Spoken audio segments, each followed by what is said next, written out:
It's Thursday, June 18th, 2015. And today, once again, we will hear from Mr. Keshe of the Keshe Foundation Spaceship Institute. And first, we're going to have the promotional video from the Keshe Foundation Spaceship Institute.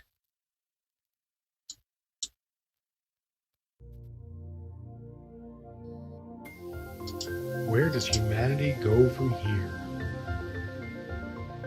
What have we tried to do? What if there is more, much more?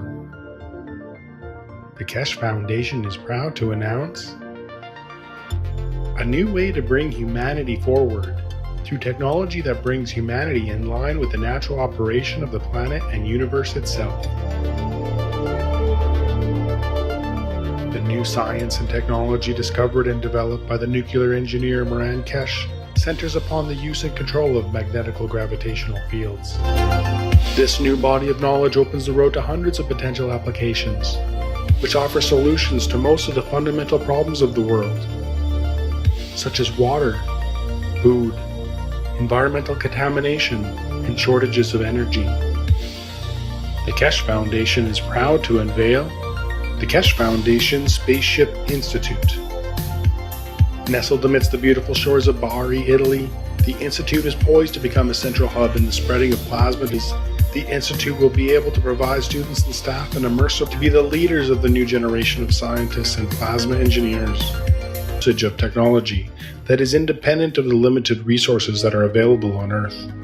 This is an understanding of how everything works together in harmony in our universe, and it applies to everything, atoms to galaxies. We all are able to collectively work together in pursuit of knowledge, innovation, and solutions for our society. This learning environment is new to the world, where there will be no test to confirm your understanding. The knowledge of everyone will be respected and allowed to flourish in a nurturing environment. Hands-on testing and experimenting will be widely used in conjunction with roundtable discussions to bring all opinions and knowledge forward. Students will be introduced to a change in the ethos of working in collaboration. Students will experience firsthand how we share knowledge in a free and open manner. Graduating students are expected to share the knowledge they gain from the university within their respective communities and nations. All formal teachings, lectures, and presentations will be in the English language, with technology available for immediate translation. Keshe Foundation Spaceship Institute will be offering 3-year executive master programs for undergraduate degree students and 1-year executive master programs for graduate degree students in the following fields: space transportation, new plasma technology, health, agriculture, materials, energy.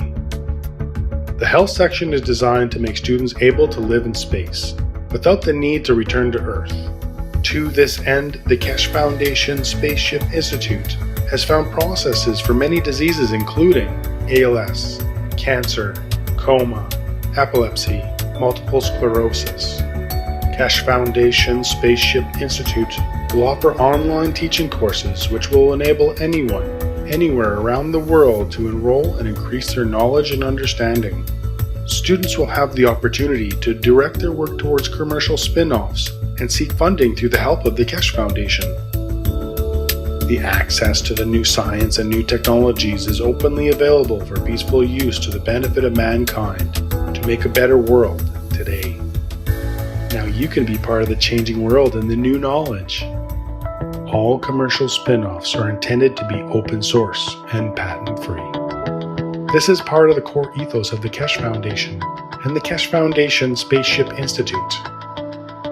Keshe Foundation Spaceship Institute will have its official inauguration on April 21st, 2015, with courses commencing soon after on May 4th, 2015. The students of the Keshe Foundation Spaceship Institute will be the leaders of the future who will make changes in all areas of space technology, science, medicine, agriculture, and energy. Anyone is able to apply, but acceptance is through invitation only. No prerequisites are required. We will be accepting approximately 250 students for the 3-year Executive Master's Program and 120 students for the 1-year Executive Master's Program. We welcome humanities participation in the knowledge of the Keshe Foundation Spaceship Institute. Where does humanity go from here? That is up to you. Apply today.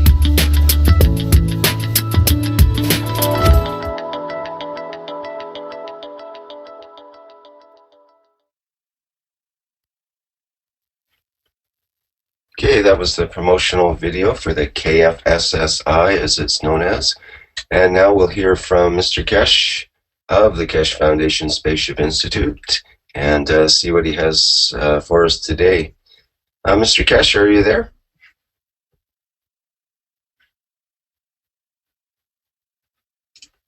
I'm not here. Oh, there we go. Am I unmuted now? Can I speak? Okay. Yes, I think Vince has allowed you to speak there now. No problem. Thank you very much, Your Majesty. Good morning, good day to you. Thank you for joining us wherever you are, whatever time, and during the day or night you listen to these programs. As part of the work of the Keshe Foundation and Keshe Foundation Space Institute, today, as we've done all the time in the past, we tried, if there is something important to bring into public attention more than just being part of the teaching of the classes, we try to put it on Thursday mornings.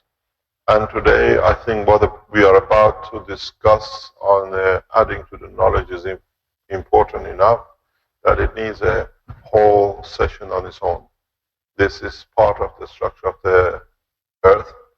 We live with it. It's part of the way we live, but we've been ignorant to it, or we haven't understood the totality of it. And as we are opening a space, we have first to understand how our own home works before we get out. Where the things are, where is the kitchen, and where is the, what you call it, the bedroom and the sitting room. In reality, we have not understood this in the work of the planet Earth, and a lot of assumptions and mysteries have been built around it because the whole package never been together. We try to put and add slightly more to this knowledge today, and it more or less deserves to be on its own. So the knowledge adding part of the workshop today is about the structure of the planet Earth and how it works and how it's come to be and what we have that we have never understood. Before we do, as usual, we make such a number of what we think is important to know as a part of the work of the foundation. First of all, I have to explain, as the knowledge seekers know, as of today, Keshe Foundation and Space Institute go into separate position. We have acquired and we are opening as of next week the Keshe Foundation Research and Development and Keshe Foundation Technologies and Keshe Foundation as international organization offices and laboratories here in Valletta, which is about 6 kilometers from here, and the teaching arm and the research site totally separate from this week. This is important for us because we've got to the point of development that we want to bring international scientists to work, but they don't need to be in the teaching and lessoning sessions. So the two sides work separately, but if they need, they can join or add, or as the knowledge seekers break through new technologies or new understandings, the foundation, as we promised, will support the breakthrough, or what you call the spin-off in a commercial sense. So the facilities now is being made available. We will release the, what you call the, all the details about the place and the position. We have all the facilities for flight tests. We have enough land facilities. We have all the accommodations for up to about 15 spin-off within the next 6 months, 8 months. So we are building what we structured ourselves for. And meanwhile, the new center will be what we call the Center of Excellence for Space Technology. We welcome any organization to collaborate with us, and as part of this, as some of you know, Sears Aerospace Group will be here next week, and if we come to final agreement, we'll announce the collaboration between the two. And on the other hand, when we open the institute, if you were here on the opening session, we promised that we take the technologies of the third world nations and Africa first. And in so many ways, to keep to our ethos, we have come to an agreement on an initial basis last night, and we'll confirm it. And very soon we have Ghana Space Institute as part of the Keshe Foundation Collaboration Group. So we teach in Ghana directly to the scientists who are involved in the space exploration, because Ghana has the institute, and there are some 19 scientists within the institute who are developing further for development of the satellites and other things of the Space Institute of Ghana. So as we promised, as of next week, once we finish the final agreements, all the teachings of the Keshe Foundation is freely open in Ghana universities. So any student in Ghana in the scientific level and in the institute can access the teachings freely. This will be followed soon with the South University of Sierra Leone, hopefully, and then we develop into the other African nations. So not we collaborate with organizations in America, like John Cyril Group. We'll do the same with the Africans. We keep our ethos to. So very soon in our teachings, as of next week, we will be sitting with our people from Africa, scientists that participate in the development and testing according the way we've seen in China. And at the same time, this is important because what we do here is important to be fed back directly into population that it can be used. There is a point which we raised today, and we leave it as that, and then we come back to it when the time is appropriate. As you know, last week I wasn't here because there was tests going on in Fukushima directly, which I had to be involved in personally in the laboratory, that we could get the best result. And as we have told you, we've been involved with Fukushima since last year in different stages of development. Even as we speak today, the 6th test, which is to do with tritium cleanup test, is going on. This is initiated by TEPCO directly themselves on the back of the test of the what we saw in last Thursday with the soil testing. There is a point has risen, and as you know, Keshe Foundation never leaves things in a position of uncertainty. We make our point, and we expect the answer. Team of people in the background are literally writing the papers, and in the coming days we release the paper. According to what we understand, TEPCO has used the technology of the Keshe Foundation in the past 3 months, and they have announced it through IAEA, International Atomic Energy Authorities, that they have managed to succeed to extract certain nuclear materials from the water-contaminated 1,500 tanks plus on the hills of Fukushima. As we understand, and the report we have with the Italian Nuclear Center test, as a matter of respect, TEPCO should have informed the Keshe Foundation that they have used their technology before they announce it, that they have done the job and they cleaned up. So what this means, they have taken the technology, they have used it without allowing or letting us know, and because being successful, they are carrying on with the following tests for cesium and tritium. This is not correct, and we have made our point very clear to the Japanese government in past 48 hours. And to be correct, within coming days, headed with Marco and Stanley, we will release a scientific paper with all the communications with TEPCO that the technology should have been open and should have been announced, and we should have been informed how it's been that they can build on the knowledge, not just to be a private use for the Japanese government. And I will make this very clear. We have informed our partners in Japan. We are not happy with this condition. They are not happy with what has happened, and we expect announcement by TEPCO. We will not stop collaboration. We collaborate because TEPCO, there are few people, but we are supporting the Japanese nation, and this will stay the same. If the phase 3 development was successful, that in less than 2 months they have managed to extract the nuclear material specifically, which they asked us for. They asked us specifically to design, to develop a technology specifically to take this material out. And in past 3 years, 4 years, they've tried everything, they couldn't do it. Within 2 months of receiving the material testing, they have achieved it.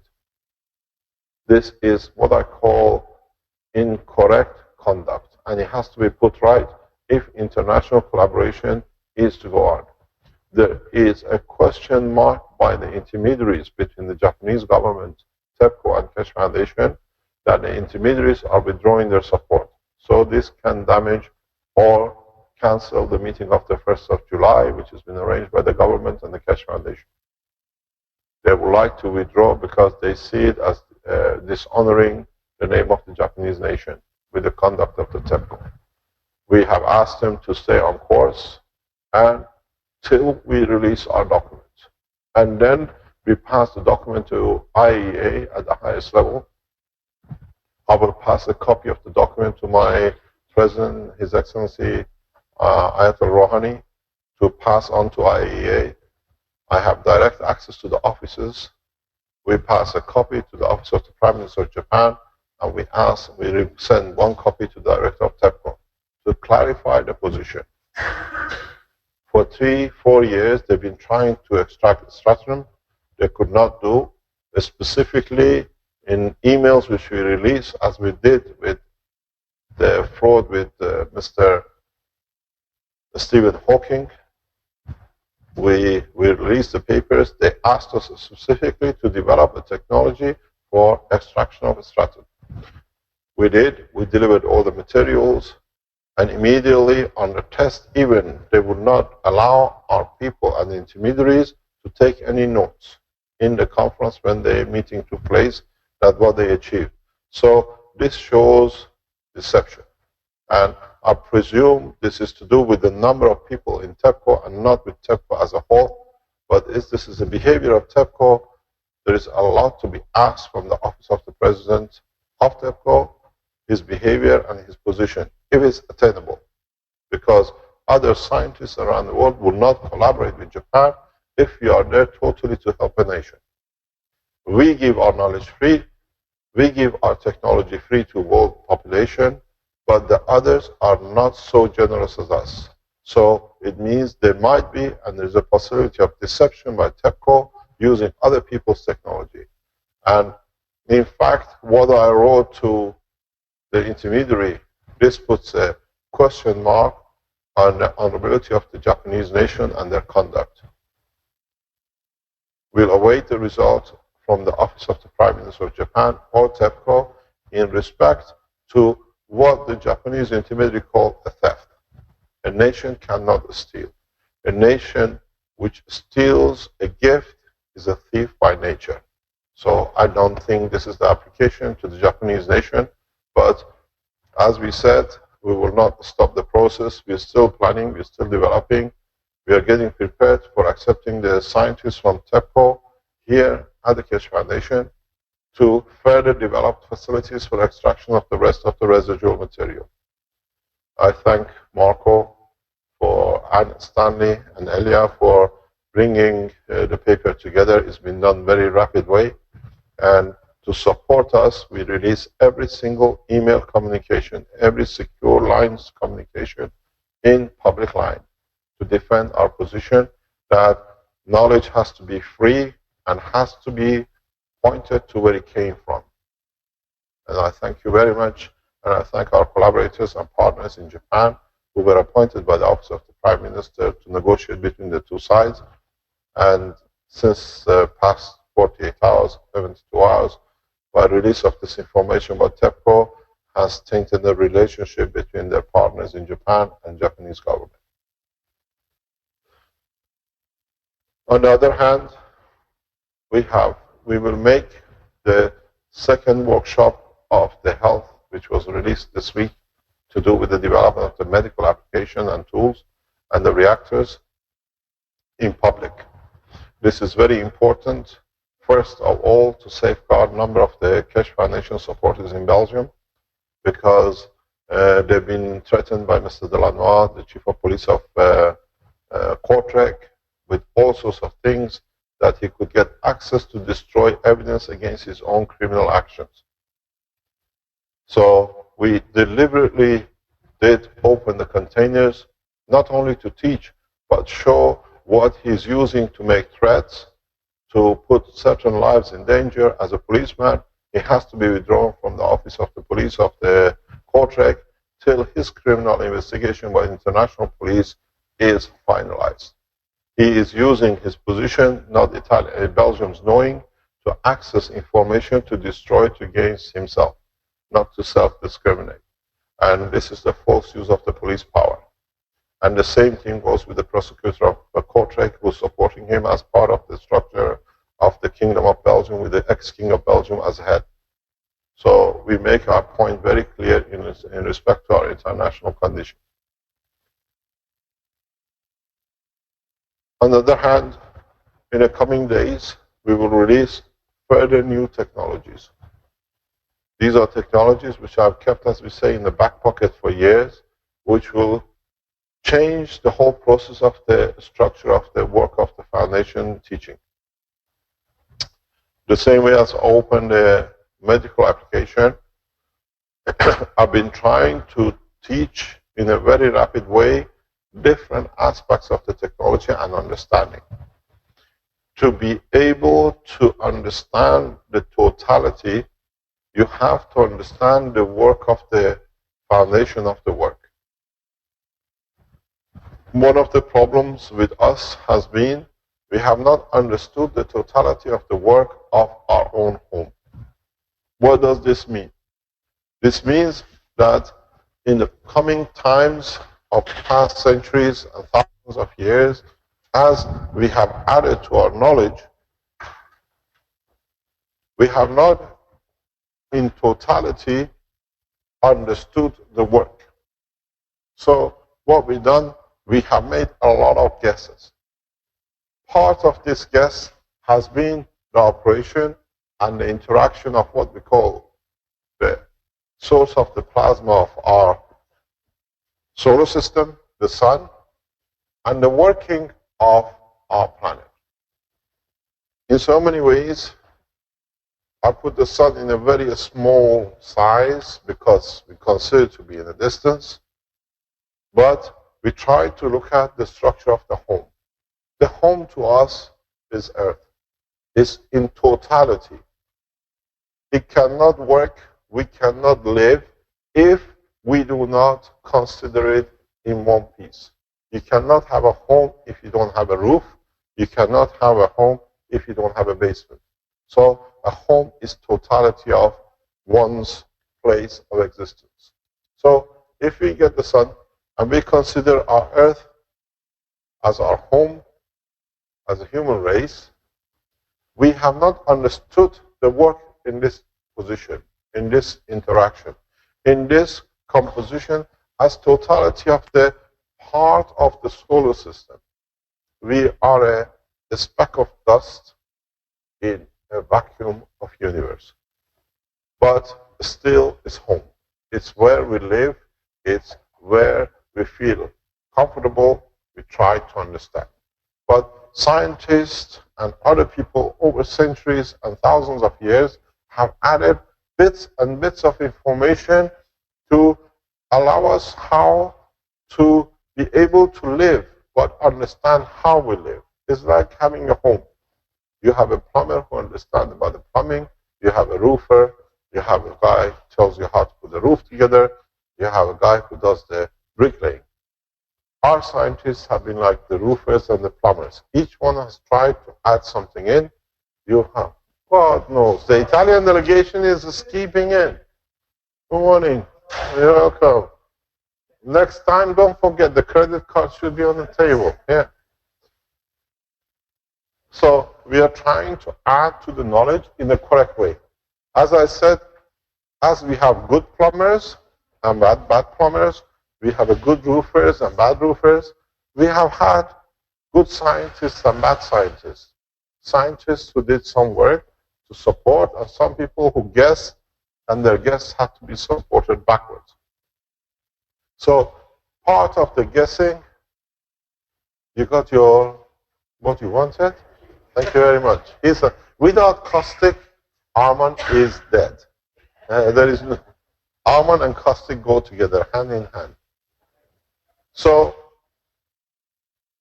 it's the process we have to understand. The material we have to understand. We have to understand what the roof has got to do with the foundation. If we do not understand how to put a perfect foundation, the roof will be tilted. And when there's a slight wind, the roof will fall down and we blame ourselves. Our knowledge of our planet has been put on a very shaky ground. Extremely shaky, with a lot of guess, without any truth. Just, it has at the time been good to do, to satisfy. Most of the time, in the past centuries, the condition of the living of this planet was added to fit into the structure of what we call path of belief. If it suited the church, the mosque, the synagogue, it was accepted. And if the scientist was close enough to pay good enough money to the priests, to the religious leaders, it was the correct way. And if it didn't fit what we do with them, we hung them on the cross. That's what we did. Any scientist who proved to be correct was more or less prosecuted because it did not fit the abuse structure of what we call the religious leaders. Now with the internet, now with the expansion of science, we don't need the controllers of the soul because they are nobody but a bunch of thieves to suit their pocket. But we can serve our own purpose to be able to go into the universal community with a full understanding. There's no use you going outside trying to understand when you haven't understood what's happening at home. So if we bring the knowledge in reality of what it is, we'll find out a lot of things are much more different than what we thought. I would like to make the red line the line of the upper atmosphere, where the sun shines and the gravitational magnetic field of the Earth and the sun creates a very nice, it's not a line, it's literally tens of kilometers of bandwidth of interaction of fields. The upper atmosphere is tens, hundreds of kilometers because magnetic gravitational field of the Earth spans the universe. But the most interactive between the sun and the Earth is tens, hundreds of kilometers. On this upper layer, because you have both gravitational and magnetic fields of different strength interacting, you get different conditions. You create different plasmas. And this plasma in this area creates its own condition of life. Because plasmas, as they reduce, some become light, but some still gather together to become part of another process. So, if Rick could be kind enough, or Vince, and go on the NASA videos, NASA released a video some 3-4 years ago, looking from the space station down onto Earth. They took beautiful pictures. What did we see? In these pictures, we see a lot of entities moving, random and some organized. We see them going back. Rick, if you can pick it up, if you know where it is, because I remember going over it some times ago, we see these little entities moving, flying, going to one place, coming back. It's just like a mother. One of them keeps on going to the same thing, feeds, and he goes. It's like a little bird who's got a, what do you call it, a little chick at home. He goes, finds some energy and comes, feeds it, and he goes away. You watch it. It's beautiful. It's at least a few minutes of this. So it means it had a process. It had to go to get something to go. So there is a structure of life, which we were not aware of. Then we have what we call our very much patches of solid bed. These patches of solid bed have taken different shape. And this patch of solid bed have got filled up with what we call water. We call it our oceans, we call it our, whatever you call it, the seas, the lakes. So now we have pieces of land mixed with pieces of water. But what we have done as human race, we have managed to occupy the landmass. This is us in different shapes. We crossed it, we managed to get to it. But when we come to it, the question is, we understand how they came about. They came about in very much, as I call, due to the friction of gravitational magnetic field plasma of the Earth and the Sun. It's like rubbing a hand, but big rubs of hands, big plasmas, they have both gravity and magnetic, they are decision makers. We came to exist out of where this interaction took place. It created at certain levels what we call a nitrogen.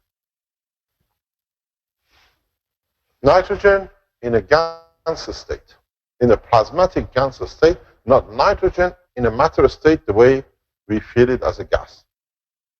And in the process of creating nitrogen and interaction with the rest of the materials on this planet, on the upper atmosphere, due to friction and addition, on one side, nitrogen created carbon, on the other side, it created oxygen. But in the same process, we have hydrogen created and helium is created, because these are frictions.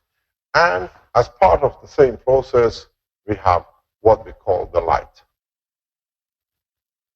So in this process, the structure has been, if nitrogen, which is the interaction with, according to gravitational magnetic field of the Earth, with the Sun, releasing it, if there is more of, and it comes with interaction of others, has lost 14 to 12, it's become a carbon. If it's managed to gain the helium or residual oxygen, hydrogen, has become the oxygen 16.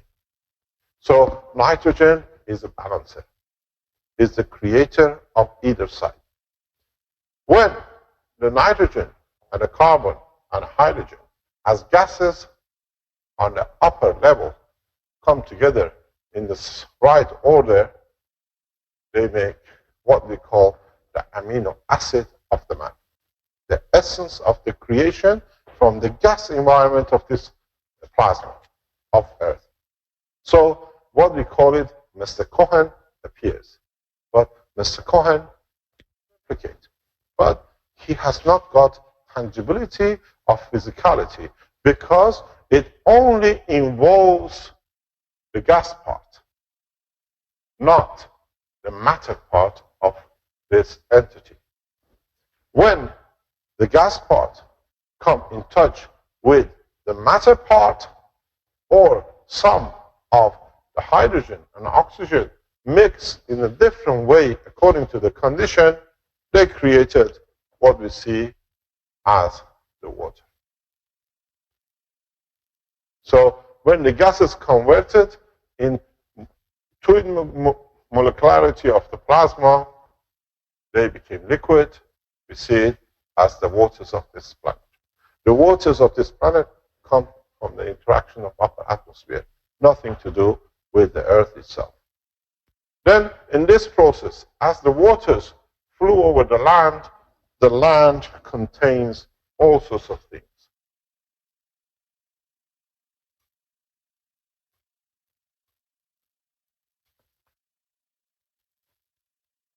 Sodium, potassium, iron, copper, zinc.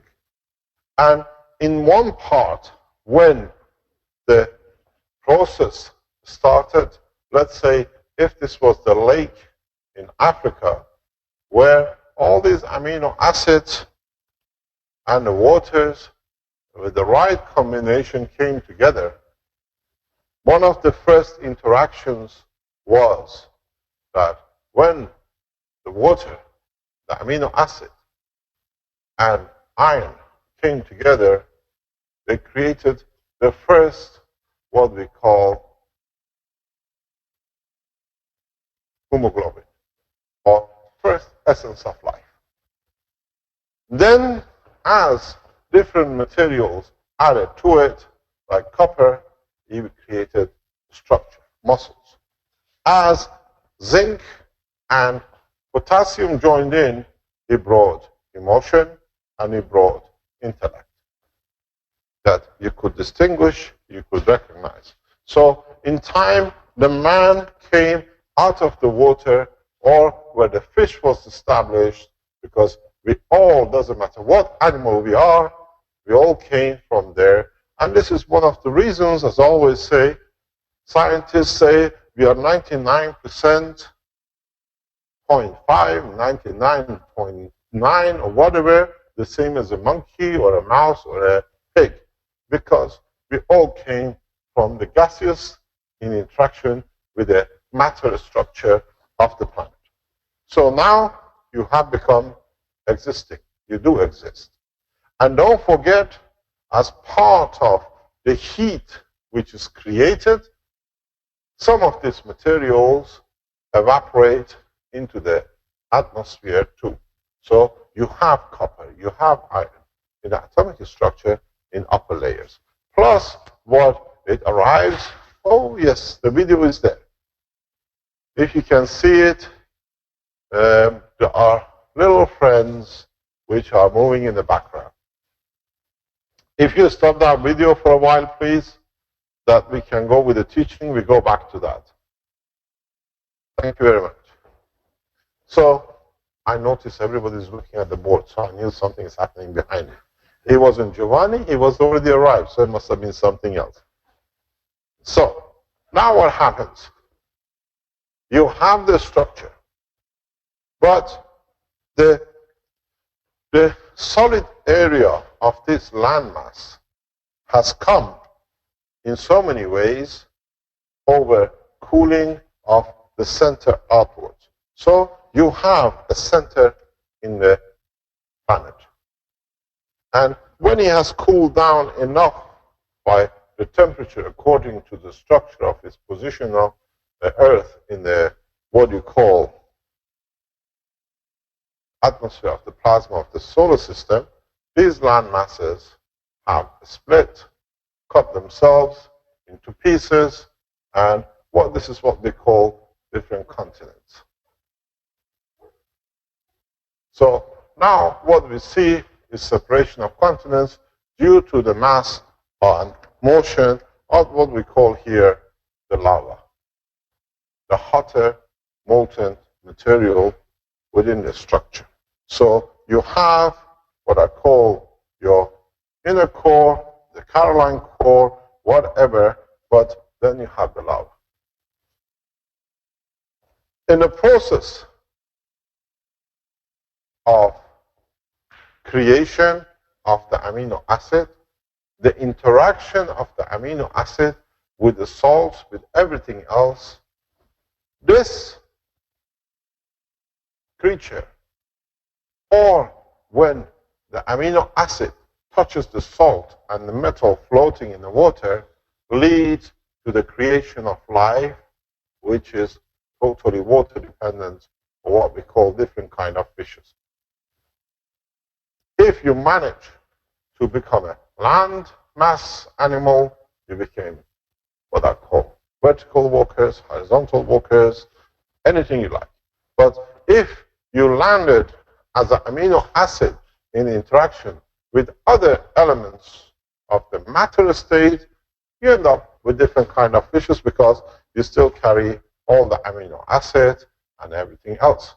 So now we understand why human race has a common denominator with the rest of the animals on this planet. Because we are all connected through Mr. Cohen. It's part of the structure of the atmosphere. The gases on their own can create intelligence, can create life. But with interaction with the matter state of the planet, they have become part of the physicality of moving animals on solid part of their life, of this planet. The ones who can swim, stay fishes. The one who can walk the eye, have a lung, they become land animals. But what has happened? There is a very big, important position to understand. Everything reaches a position of separation from the lava. So what has happened? Over millions of years, these, what we call condition of creation and condition of coming together, has led to a process where now us as a human being have become an expert diggers. We've become very good diggers, and we have started digging into this ground mass. We do it because we are looking for different version of the same amino acid in different combination in interaction with hydrogen, oxygen, or any other material. So we have managed to penetrate up to now 20, 30 kilometers in some cases to look for what is precious to us and what we call oil, or part of the Earth reserve of its own cycle of nitrogens. Let's open this up. Let's look what happens here.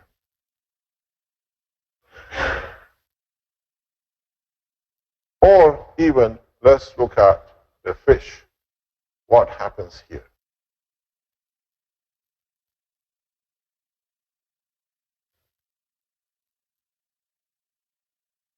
All the amino acids which touch the salt, the sea, the water, the earth, the salt, the water, the landmass, did not become human beings, did not become the cat, did not become snail, or in conversion, did not become bird. Some stay still in amino acid, state as a fat, and you all have seen this. This is not what we call theoretical. This is when you have your CO2 box, you put your copper oxide, you put your zinc in, and you put salt water, the same as the sea. You have collected the CO2 gas, and you have seen the creation of amino acid on the top. So all of you already are creators of life. You all, if you produced CO2 kits, if you produce copper oxide, if you produce CH3, have already seen the amino acid. So you understand how easy the process is. You have created the condition. Nanostructure, single nanostructure, in combination with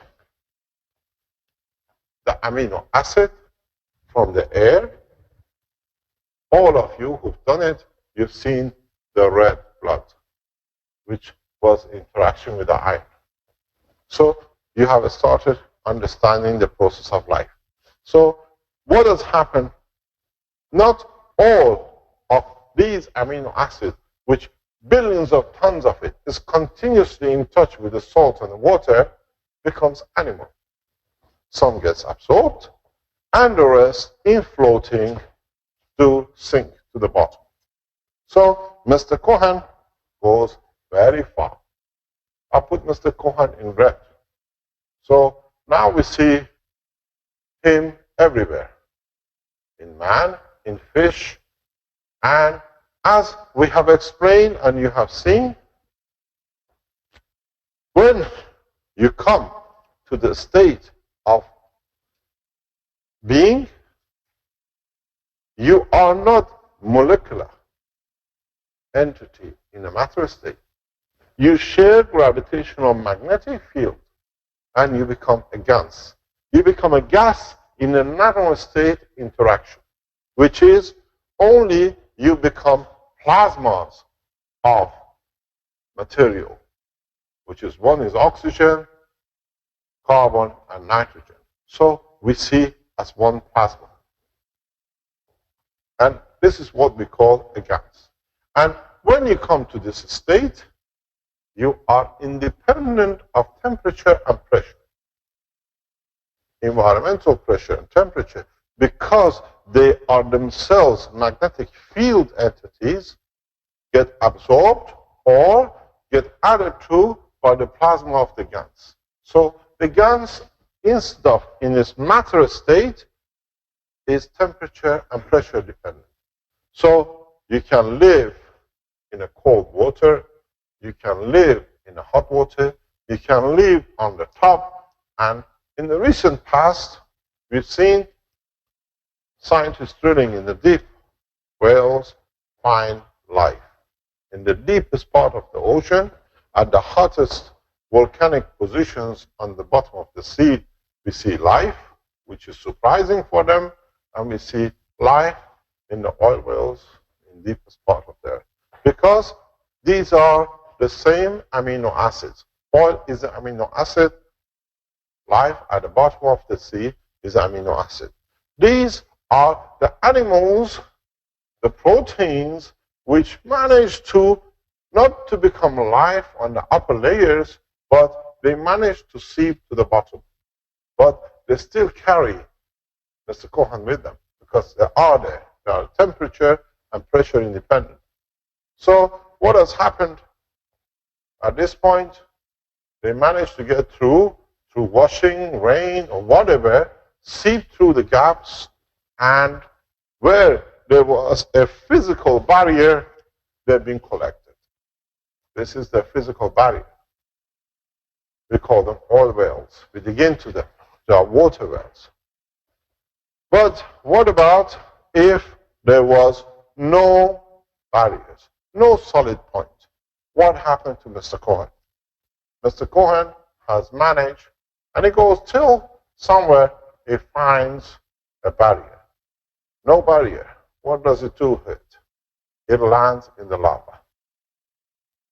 The same in the seas. It lands in the lava because it just seeps through. Do not forget, it's mono, most probably plasmatic condition, does not interact. It's a higher order with a matter state, which is a lower order. So it's just like water going through the sea. Till you put a bucket on it. And if there is no bucket, the water carries on through. So what has happened? We've seen amino acid in the upper layer creating life, which we've seen with NASA confirming. We've seen in the gaseous state leading to life. The evidence is you, me, the dog, the cat, the fish in the sea. And when he sank through, it's become, well, now we see oil in deep drilling. And strange enough, they call it fossil fuel. They say the fossil fuel is going to run out. But, and it's all come, the other out of equation is they say all the fossil fuels has come from the remains of dinosaurs and jungles and the rest. Ask yourself a very big question. How many millions of dinosaurs should have died to have so much oil that we extract? 80 million barrels of it a day, day in, day out. Must have been a huge number of dinosaurs, must have been stacked on top of each other. This is the reality. Because we never understood the process that the oil, what we call oil, the amino acid, is a production of the earth, continuous process, and not to do with anything to do with animals. Fossil fuel, according to one report, was built up in the American conference, and everybody grabbed it because the ignorance was the best thing to accept, that we are all ignorant, so we accepted fossil fuel. Nothing to do with the fossil. Oil will be produced as long as this planet lives on mass tonnage. Now you understand it. How? Every day. So oil companies have taken you, there's going to be a shortage, the price is going to $140, $200, you've been fooled. Oil will never run out because now you understand the process.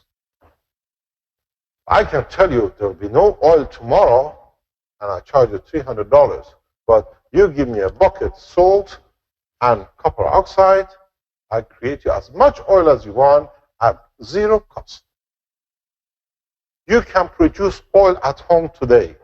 Cost you the wires in there. If you have any cables, if you have a, let's say, a room you don't use in the house, just pull out the wire out, make yourself a lot of buckets, put all the copper wires in the caustic, make yourself a lot of free oil.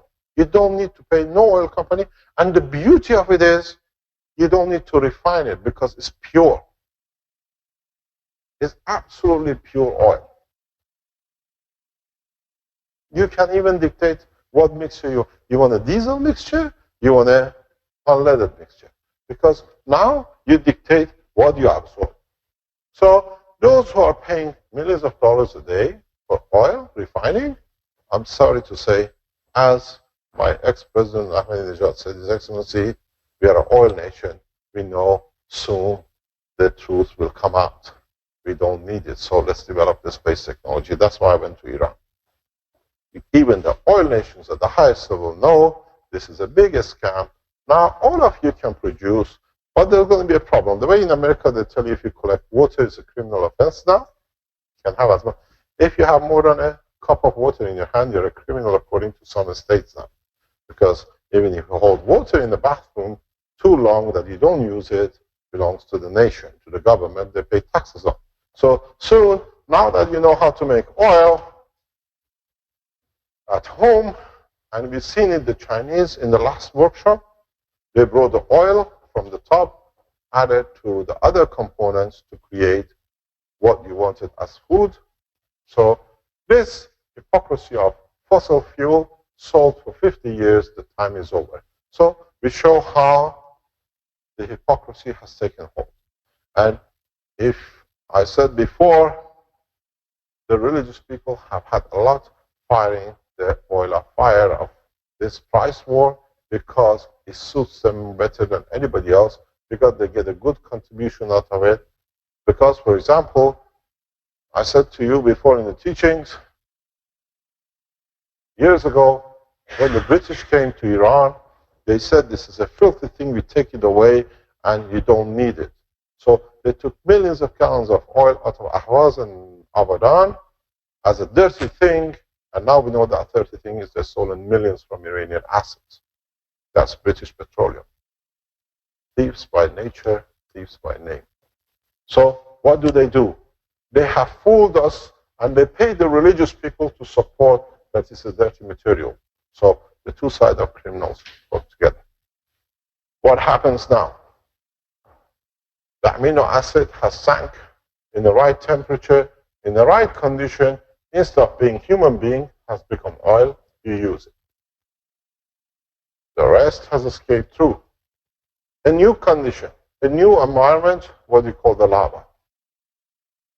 As much as a new environment allowed it from in plasma state of intelligence to become matter state of intelligence human being, on the other levels became oil of different intelligence of other animals, if the condition is right.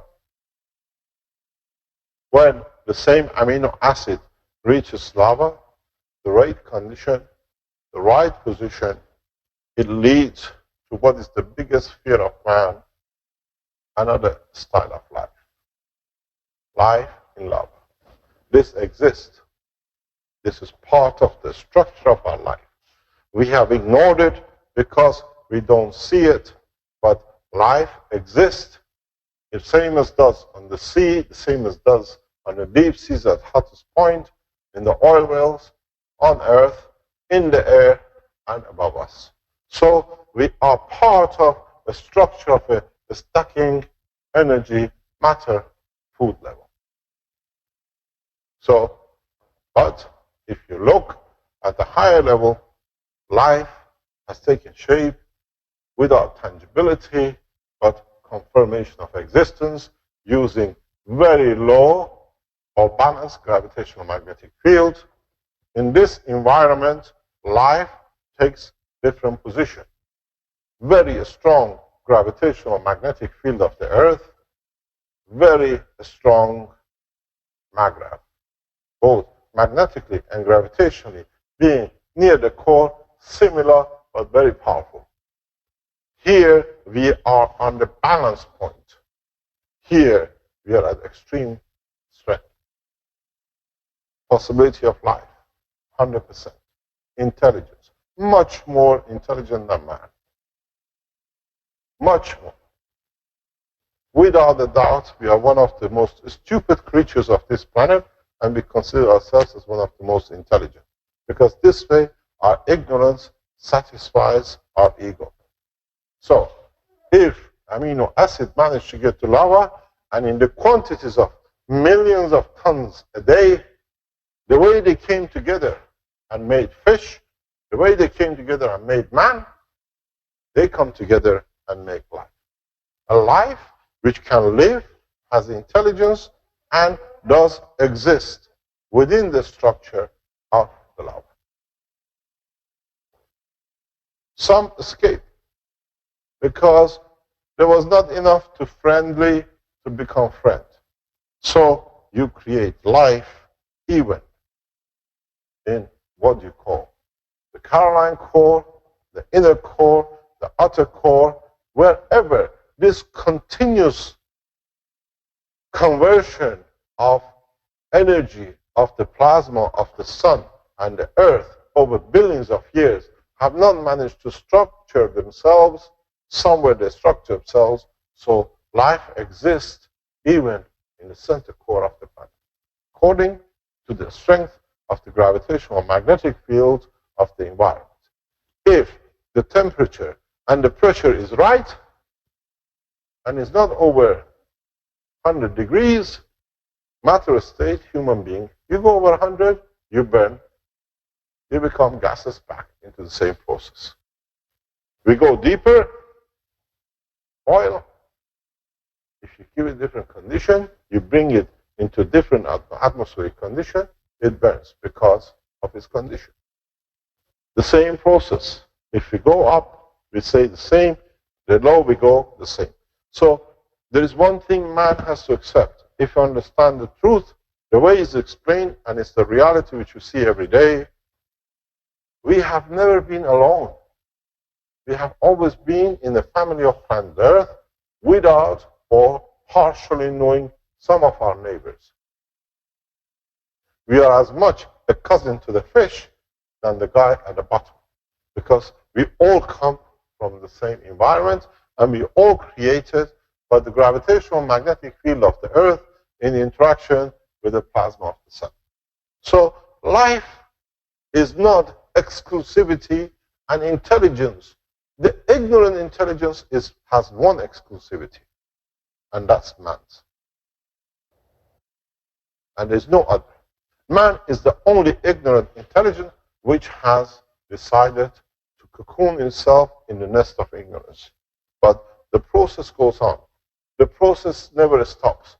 The same process as you go between the sun and the earth with different magnetic gravitational field strength, there are different styles of life anywhere in the solar system, beyond it in the galaxies, and beyond it in the universe. Because where you have gravitational magnetic field, you have a plasma where it can organize itself and sustain and repeat itself, life exists. Its impossibilities, it does not. It has, it does. It depends what environment you give it for it to exist. Even though you are amino acid. You're a microbe. You're part of a human being. You don't see the human being. You're a human being. You don't see the bigger structure. That's how the process goes. So let us consider what is in our hand, what we understand. We started from the interaction of the fields, what we call the amino acid of the non-tangible plasma, but we saw their existence. We've seen it with NASA. We know we do exist. We are not a mirage from the same interaction due to the gases and the gas and the matter state interaction. We see the life in depth of the solid. We see the life in the depth of the liquid. What is not confined itself to this environment has become life in the lava, and what has not managed to come together to make a structure has sank further down in, according to the environment, has taken a new type of life. What kind of life would you like? She's going like this.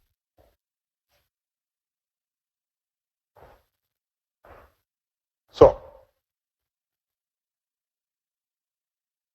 the most weakest man has managed over millions of years to create intelligence to make clothes. Find different way of food, to communicate, to talk, to understand, to have feeling. So has done the fish. You see billions of millions of fishes all suddenly decide in the sea to go one way. Who says, who follows? Have you ever been in the ocean? If you've been doing a scuba diving, if you've done deep sea diving, you find yourself, you're a fish amongst millions of fishes. They all come to have a look. What's this big fish doing here? Wherever you look, you got hundreds of thousands of fishes around you. That's how we are. We are a fish amongst millions of fishes. So what happens? How do they communicate? Is the voice, because we have chosen to be the weakest way for us, the only way of communication? How do millions of fishes decide to turn right, to turn left? One knows there is a danger and the rest follow. How do we send a dead fish across the oceans that another fish goes to eat it because it's his food? Now we have to accept a very harsh reality, and that is life exists in the lava section, in the other parts of the planet too. It's been very hard. We make it headline news when we see animal in the oil, or we see animal near volcanic eruptions in the bottom of the seas. But as we know, most of these lavas, in different shape and forms, manage to break through. Or they have a permanent access as what they call volcanic eruptions. If you had intelligence, and you have managed to gather intelligence in the level of a plasma, won't you have intelligence to see what's below you and what's above you? Has a man done the same thing? We go to space to see what's above. We go to the mountaintops to see what's happening there. We go into the bottom of the oceans and seas to see what's happening. We go in every hole and cranny on this planet to see what's above us, what's below us. So I don't think has been any different for our amino acid friends on the lava state. They are more intelligent than us. They are far more intelligent than human race. So they do make excursions. They do live a highly intelligent, structured life in their own environment. Whales do, fishes do, man does, worms do, even a mole does. So who are these? Who are these structure of elements, of fields, whatever we want to name them to satisfy our own ignorance ego? But the reality is, now that we go into space, we cannot ignore this. We cannot ignore single existence of the man to be the only intelligent. First of all, NASA has shown us there is more intelligence without physicality. We see the video. Oil companies and scientists confirm life at the deepest points they can get to. Now we have to set aside our ego and our ignorance and accept, because it's the reality, life exists in other levels. From the center of the earth to the center of the universe, at every level, there is a style of life which suits the being to confirm his existence and guarantee his existence. So, if such a little gravitational magnetic field has led to the king of animals himself, man, can you imagine what intelligence the one has in the center? Even beyond the imagination of the man.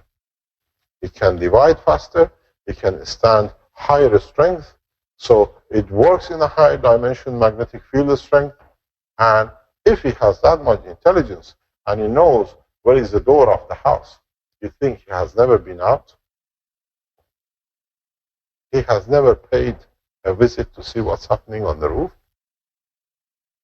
You think man is the only one who has walked the face of this planet? Maybe this intelligence cannot stand life on the surface, but it can stand life in a gaseous and a plasmatic state because it's part of its own structure. So, life do exist. We have entities which are highly intelligent, which do make excursion, and sometimes when you have friends, as I explained in the teachings, when you have a high intelligence, you see of the same. Wolves with wolves, birds with birds. So, we being the wolves and the birds, free of the shackles of the tangibility of the matter, do go exist, do exist, do travel the space of universe, most probably much more than we done. We're trying to do as a human race. And when you go into space, you see friends, you invite friends home, come and see where I live. That's what we do. I live in Japan. I invite you when you come to Japan, come and see me. And the other guy says, I know one guy in Japan. I go to Japan to see how it is. And you go and ring the bell. You remember I met you in New York? You told me I've come to see how you live. It's the same with the rest of the universe. And this is one of the reasons, if you go to the teachings I explained, we see entities, flights in and out of volcanic eruptions or volcanoes. It's an easy entry. It's very hard to go through this hard rock, but it's already an entry. Welcome home. This is the way home. Paved directly to where you want. And most probably, when a man's intelligence is extended to understand, when we go down, when we manage to access the lava, where we make a gravitational magnetic field system, which is in a matter of weeks, some of you will do, you will be able to create a magnetic field barriers that the entity will never touch your structure. You can go into the deepest ocean, the hottest points in the universe. You shall visit as much as you want to go to the moon, to the center of the earth, to see who our friends are. And most probably, there are civilizations which have managed to organize themselves, that they have advanced enough that they manage to find a way collectively to go in and out of the volcanic eruptions. And they can invite friends in too. So, you're not the only aliens, Armin.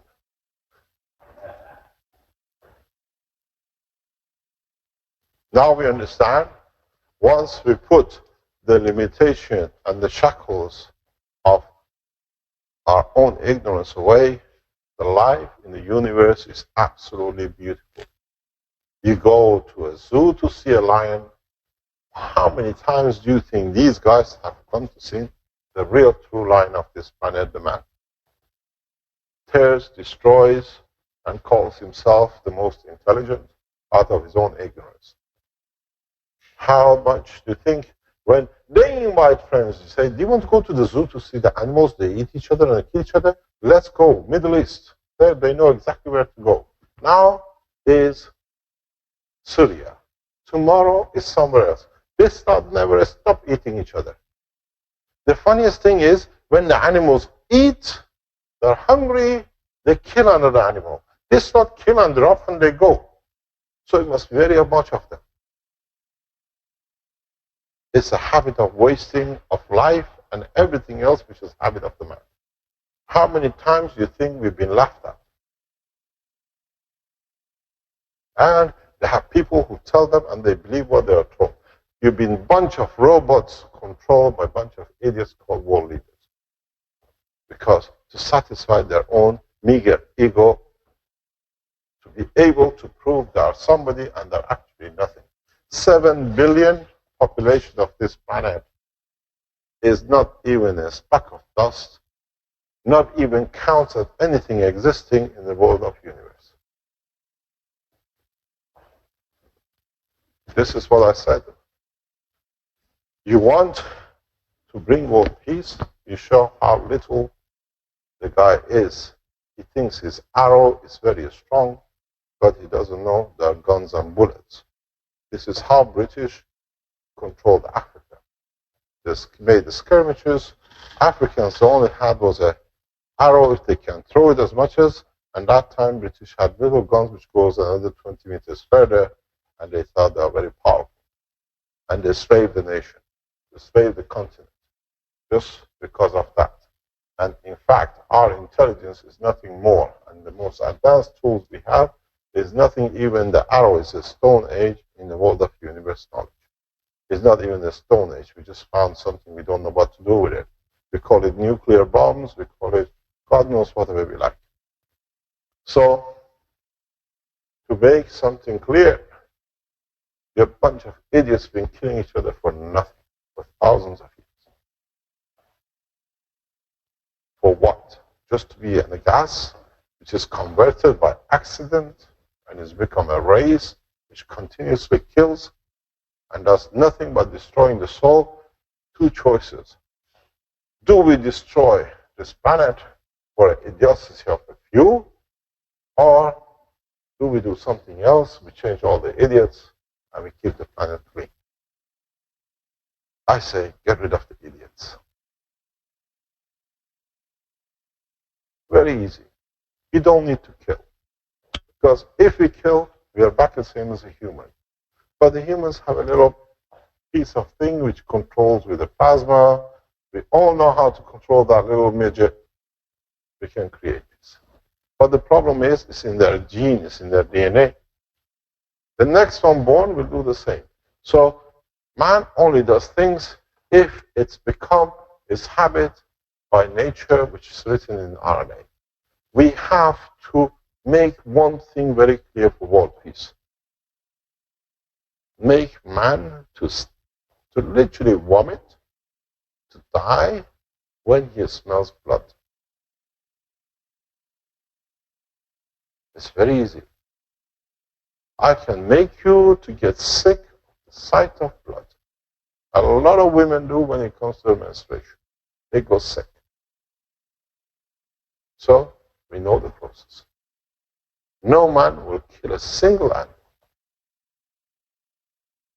Or, the sight of death becomes so frightening that no man wants to see a dead body.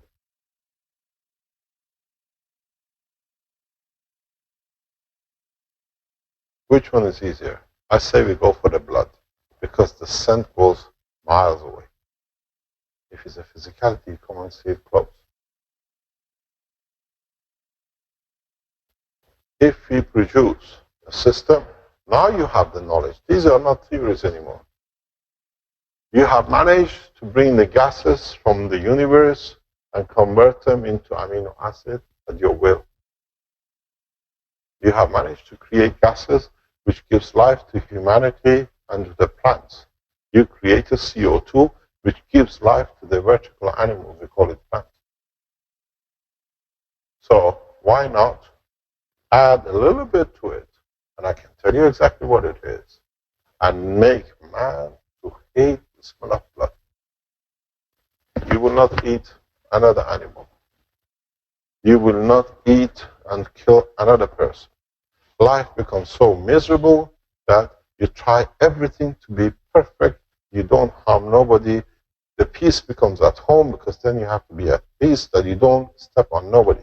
Can you imagine you step on an ant and it stinks? You won't touch the ant. You find a way to satisfy him to live somewhere else. The same with the bees and the mosquitoes.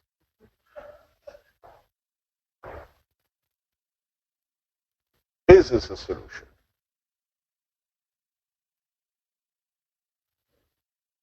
Or do we go for a psychological depression and make man be afraid of another man? That you don't want to see a man. When you don't want to see a man, you won't kill a man because you're too afraid of him.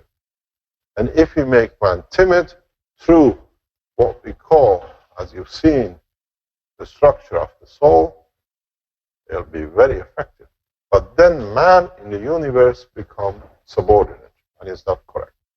Because when you see an alien, you run away. You don't want to be in touch with. Then the problem is, how do you mate to create another child? It will be the end of the race. So, what is an option? We call the 21st the process of Day of Peace. And everybody is waiting for a day when we're going to bring a satellite with the permission of the government to stand still, or we're going to bring a ship down, working, the non-working condition.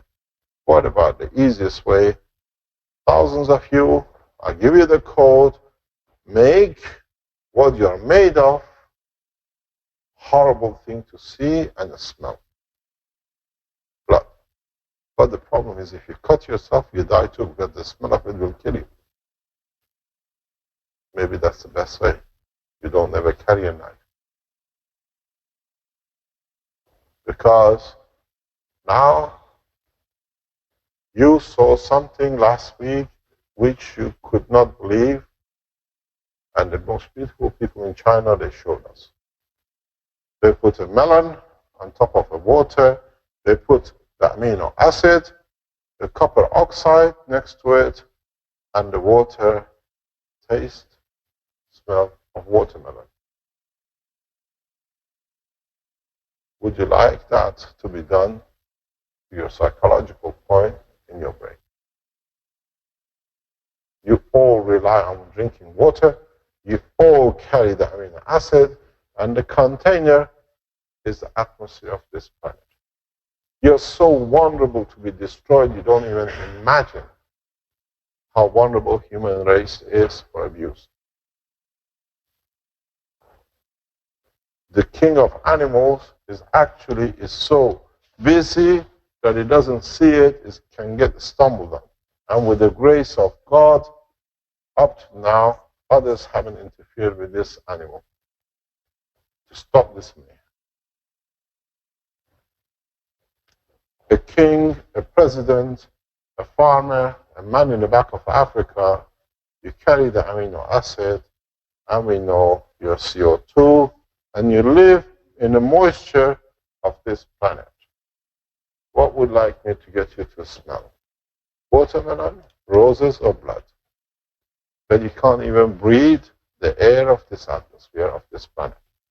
As I said, this planet stinks so bad from the blood that it goes all across the universe.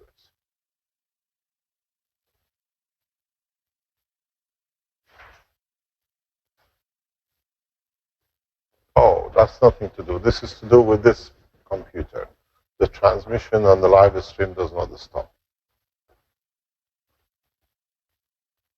So, the truth is, you thought you've been alone.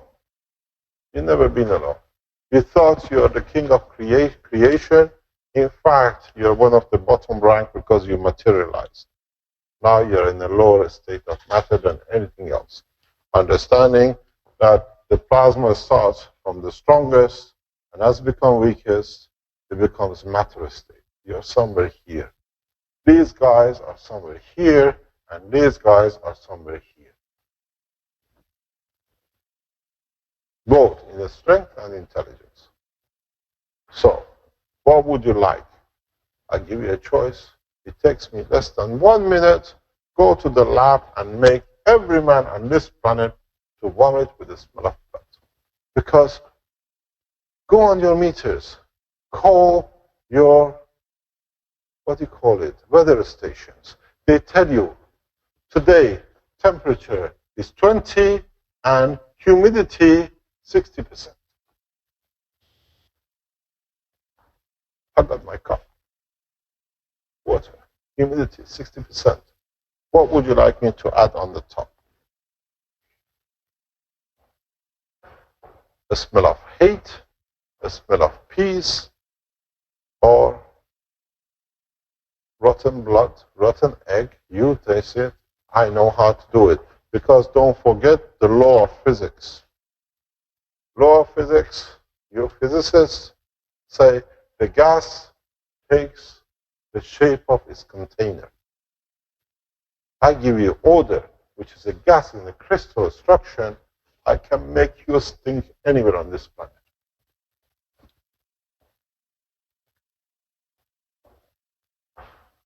I walked you into a trap. Now it's your choice. Do or die. 21st of June. You decide.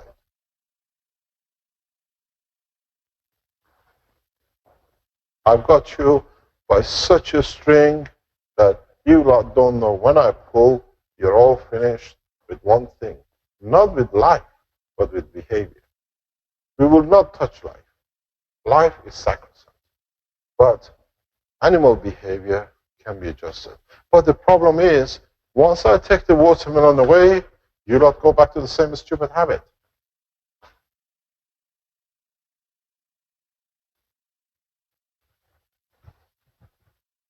Unless you correct the habit of the man. I gave the government time. 21st of September is your deadline. 3 months to find a way. As I said, whenever there has been a peace walk, a peace talk, people went marching, people went shouting, they went to church, devotion time, and the rest of it. Not this time. 21st of June, you give from your souls that you elevate the rest, that they reach the state of peace. I have no mercy on the President of the United States, with the kingdoms of anywhere. Most probably, I go for the presidents first to show the others. I put a call to the White House 2 days ago. Message is very clear. Stop the wars, or we don't stop anything, we just stop your breathing. You want, what would you like? Horse manure? Or would you like the smell of roses? In the White House, in Kremlin, anywhere you like it. Because the gas takes the shape of its container. It's sealed by the solid structure and the water. And it's sealed from the top. Atmosphere of the Earth takes one molecule to cover it. I always said in my teachings, one single cell of carbon can cover the span of a solar system. It doesn't need much to give you the order of manure.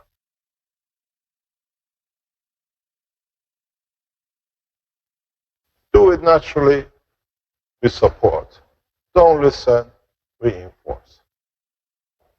You choose.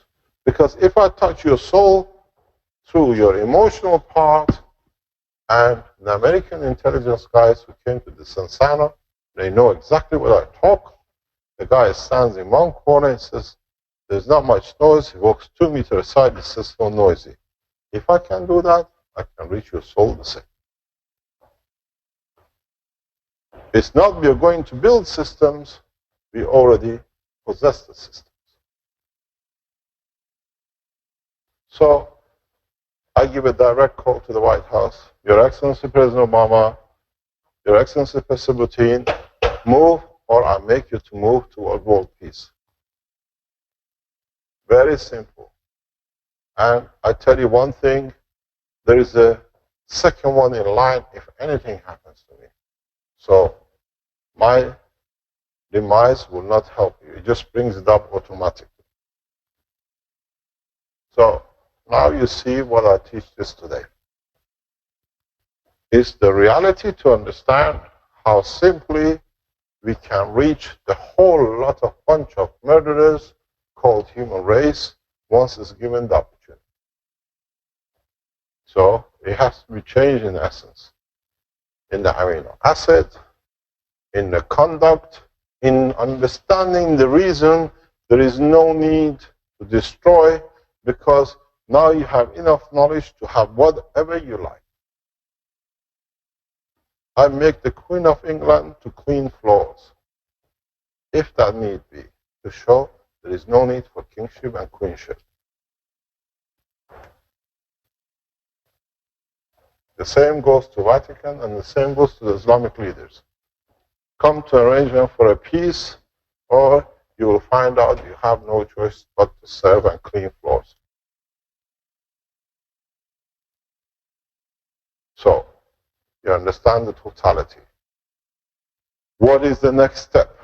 And something which is very important for you to understand is the reality that while you've been animals and you've been destroying the race, killing each other like ants, or killing each other for nothing,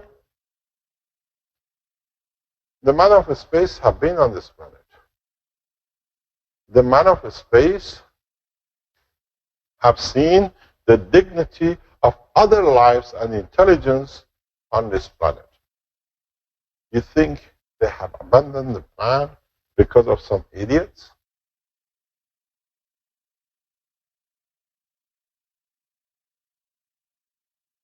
You call them UFOs, they come and take the real estate. You have the most beautiful, disgusting real estate, which is tainted with nothing but blood, has worth nothing, nobody in the universe. You know the story of Christ? Walking on the street, the guy is there, flat body on the street, and they're giving him the odor of roses. They're bringing the most beautiful scents. He says, what does this guy do? He says, he's the guy who digs holes for shitholes, shit pots. He says, bring him a cup of shit. That's what you understand. They bring a cup, the guy stands up. You smell it, we give it to you. How do you want it? And you think the others don't walk the street? Man never been abandoned. It's just man has never been got in touch because you don't want to teach the children of space the animal behavior of the man. So you keep away, because if they come in touch, they learn the same thing. We have mayhem in the space. So if you thought you have been left alone, you're very wrong. You've been kept under observation, and now is the time to be left out of the guarantee. We're going to let you out in pieces if you learn how to behave. So, and if you think these guys who have the intelligence and the knowledge, and these guys who have the intelligence and knowledge has been ignored by the universal community because of the idiocy of man, you have a long way to go. You're back to your own ignorance. You talk, I explain how you see what you call the cigarette like crafts. I explain how it works, the way that it works, and why they are needed to sink into it. And you only see it around volcanic areas. Guests come, guests go. You're an observer.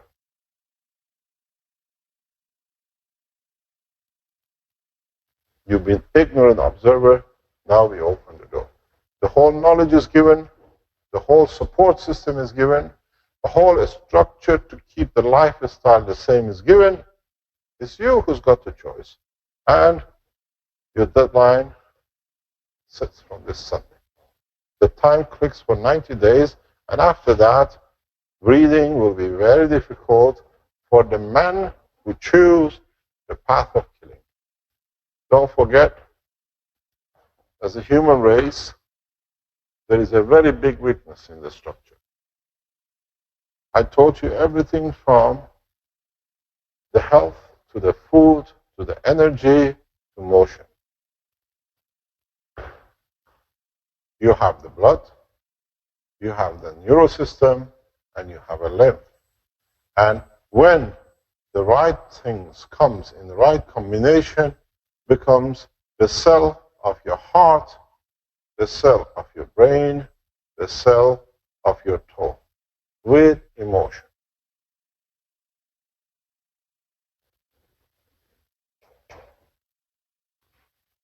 You have everything.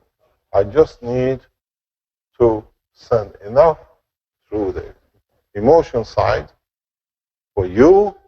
If you don't carry the gravitational magnetic field of killing and death, not to smell nothing, and the one who carries animosity will smell the odor of manure. So nobody can say I'm a man of peace when he carries a gun on the side pocket. So those presidents, those kings who talk about world peace and plan mayhem in the background like Vatican does every day, my God, you popes, you've got a long way coming in the next 90 days. The time's clicking. Ayatollahs, rabbis, Jewish, Muslim, any religion. Religions don't exist because they've done nothing but to serve their own pocket for their own status and abuse of children. And the same has been with the presidents and the kings. So the both side of the control is gone. It's for every man to be correct, to deliver the correct behavior, to live in a correct structure. So you've got 90 days from 21st of June. And I promise you, I go for the leaders first. World leaders will smell the blood first. We will not touch you physically. We will not touch you emotionally. We just let you smell what you create every day too much of. Hate, murder, blood to line your own private pockets. So this is the description of the earth.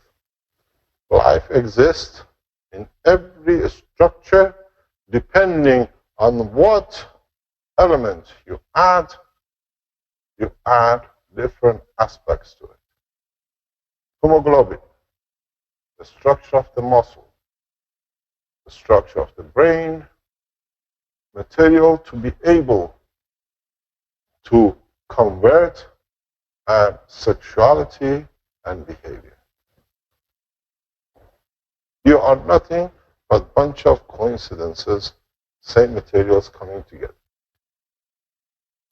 Because this planet happened to have it in this combination.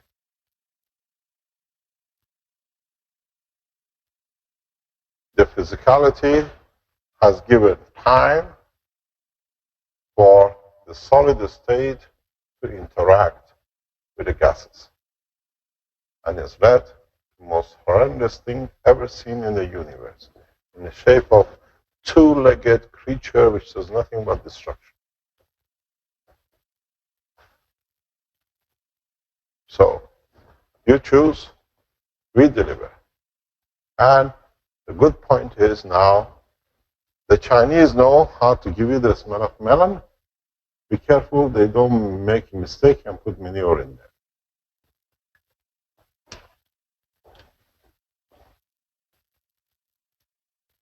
You understand? So, 21st of June, I've asked for a meeting of the core team, not to pray, not to do marches, but to go to your soul, to give freely, that you elevate the soul of these guys, that they cannot smell the smell of manure when it comes, because they passed the point of killing. And I said, and I'm very open about it, I take a challenge from any president or any king on this planet. You're too weak to be handled. We just don't wipe you out.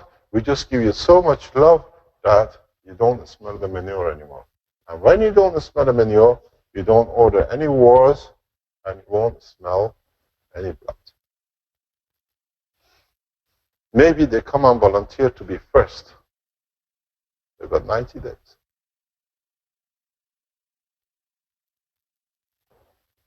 We've shown the power of technology in Fukushima for a specific reason.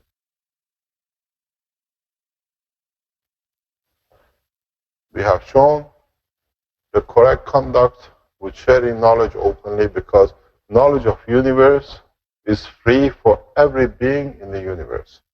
So all the shackles of control is out.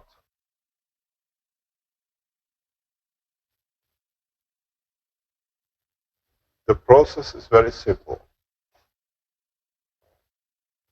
Would do you need the physicality of the man to go into space?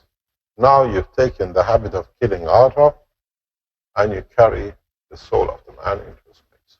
Then wherever he lands, according to the condition, he decides to be a fish, a man, or a highly intelligent being himself, because the base is the same amino acid.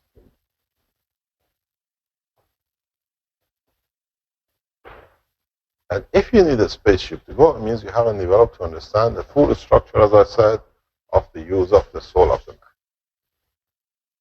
So let's play the game from this Saturday. Kill as many people as you like, if it's your habit, but this Saturday, 12 o'clock Sunday, our time starts. 90 days to 21st of September. Let them kill. They can kill as many as they like. I will not say a thing. But I teach enough Keshe Foundation supporters that enough of you who are real true peace seekers will implement it. So it's not just me anymore. It's thousands of you who already know what to do. Just go to Chinese and understand the use of the amino acid as a common denominator in the structure. Next time, when you make it, make sure you put a blood next to it too. And you see how will they smell it. And rot the blood. See how they smell. Very easy, connected, and put this rotten thing in the star formation free plasma and see who will smell it. Now you all know how to start thinking.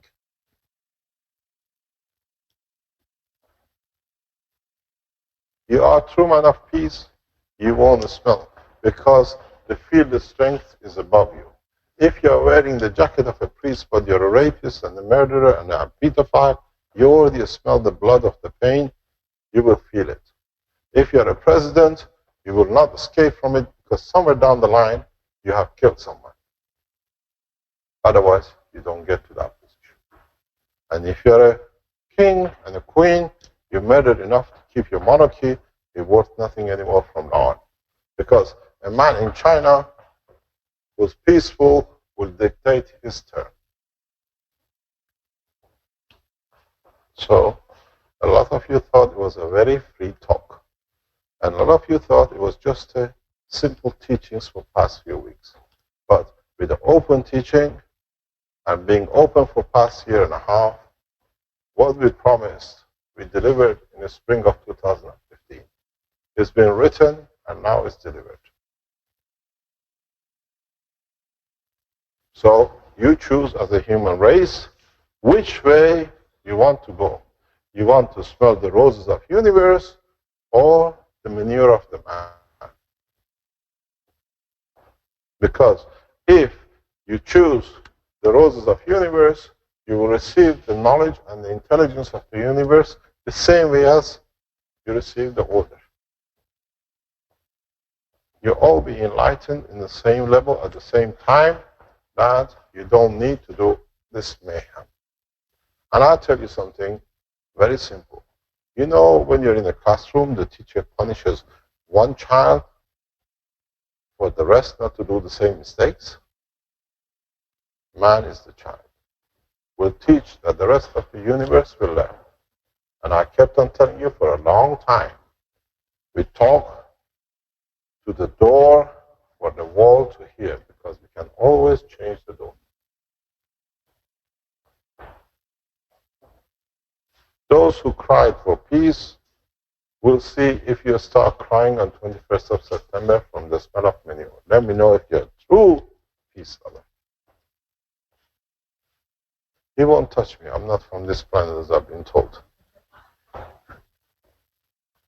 My chemical testing in the German laboratory says I'm from where? Planet Zeus. And so will be the member of the Keshe Foundation core team. They will not be touched. Their life is sacrosanct. So, you see.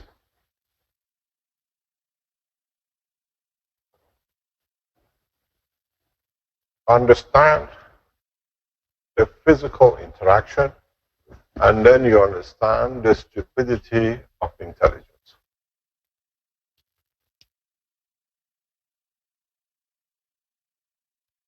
Anywhere in the universe where you have gravitational magnetic field of two entities interacting, you get residual, which that residual, if is gathered the right way, leads to life. Leads life in a way of being able to replicate.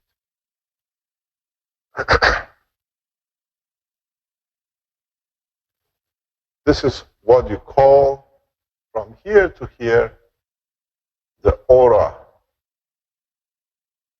And the man has, from here to here, his aura too. So even your life while you walk, your aura, or the interaction of your gravitational magnetic field with the Earth's gravitational magnetic field, leads to creation of life of a lower order, the way it has done between the sun and the Earth. And would you like that lower order carry the same shameful behavior as the aura? Killing, destroying, because it goes down the line.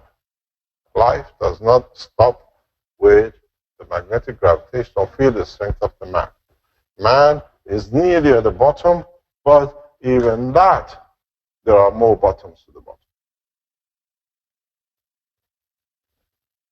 So if this apple rots in the cart, the rest do so. Because the stronger disinfect themselves. So understand the totality. Would you like to show the video from NASA for you to see your brothers above you, who you've been eating and inhaling their excrement, and you call it air? Rick?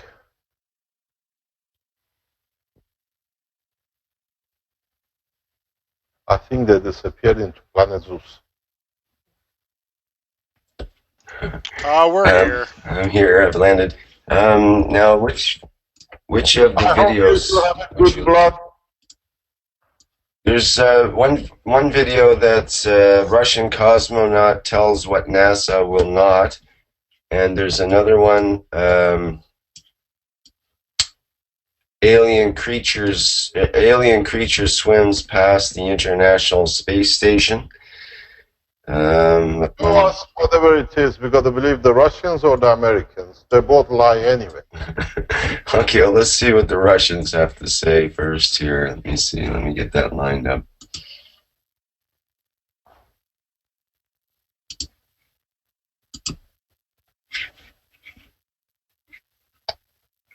Just a second here.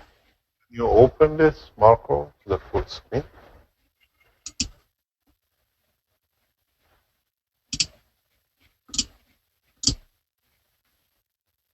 I'm trying to make it into a better screen. Okay, let's see here.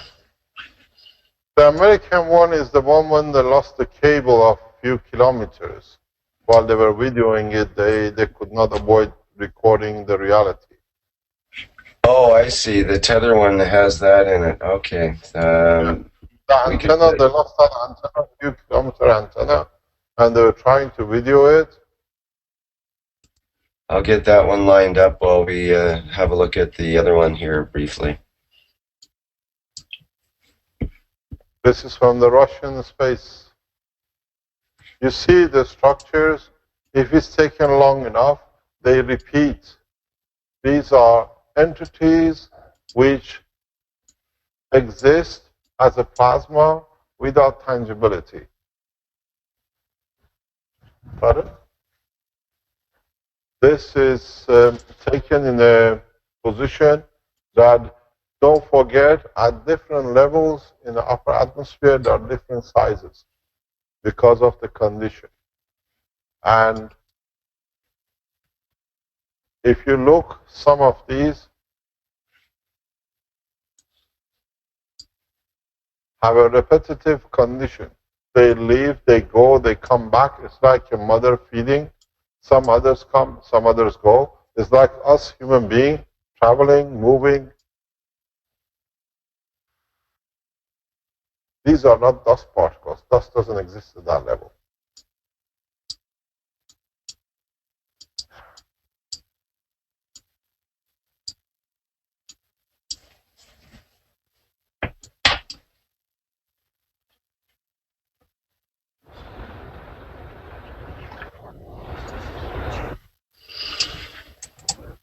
Okay, we can put up the, see, where is it here? The tether incident, as it's called. Yeah.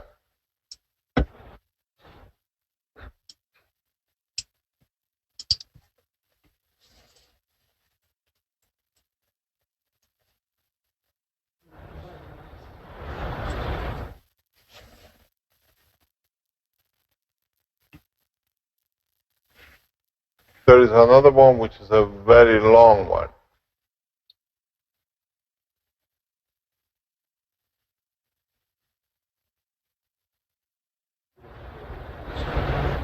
You see, they shape, they come, they visit, they even pay a visit to the what do you call it, the antenna, to see what it is, if they can have something from it.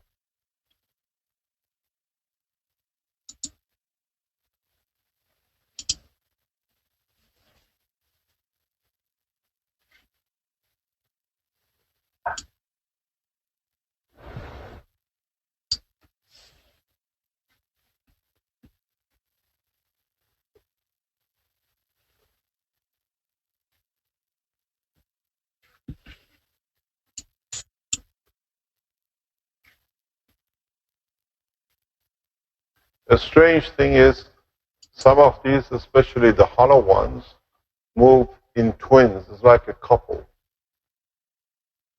It's not a coincidental.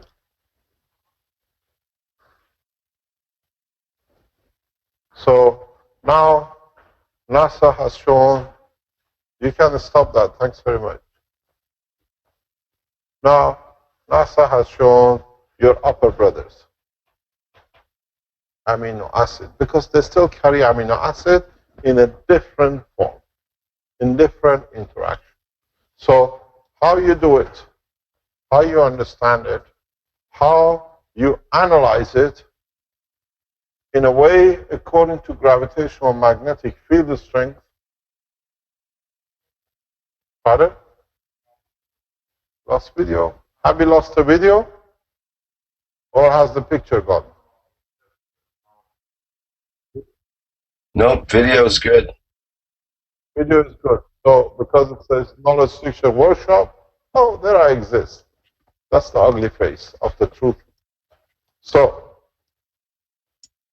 according to your gravitational magnetic field strength of your environment,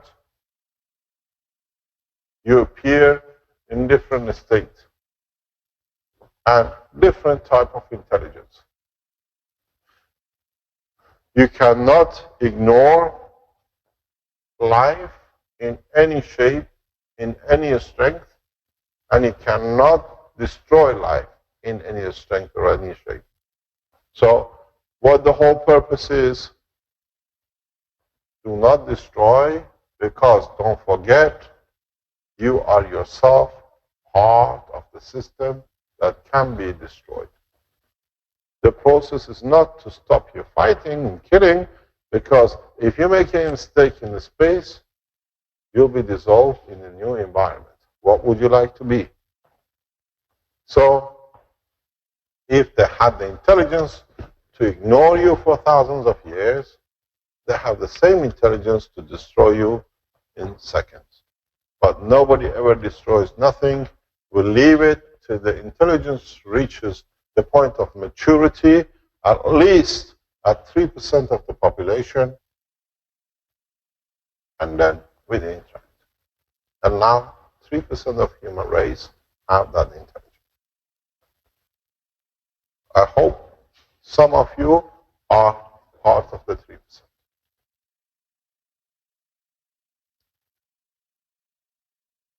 Matter state is irrelevant. The state of the soul, which is unconditional to matter, which can travel the space of universe, is important. Knows no dimension, has no measure, and it gives and it doesn't take. Killing is taking, and that is not allowed. When you enter space, I told you to teach you the language, the method, line of communication, then you understand it's very simple. As long as you give, you shall receive. Because it's a very simple process. It's both magnetical, which is giving, and gravitational, which is receiving. So the question comes down to what would you like to see? Because if you can tune to any strength within your amino acid, you will see different type of light. According to the environment you exist. So when you go in space, man, a high speed, low speed, high temperature, low temperature will never change. But the only thing is which and where in your magnetical strength you want to see and what you want to see. And as I said, life is like a recording. I explained this yesterday.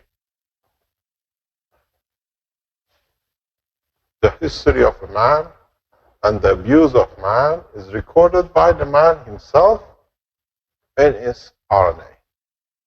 And we shall play. We know how to do it.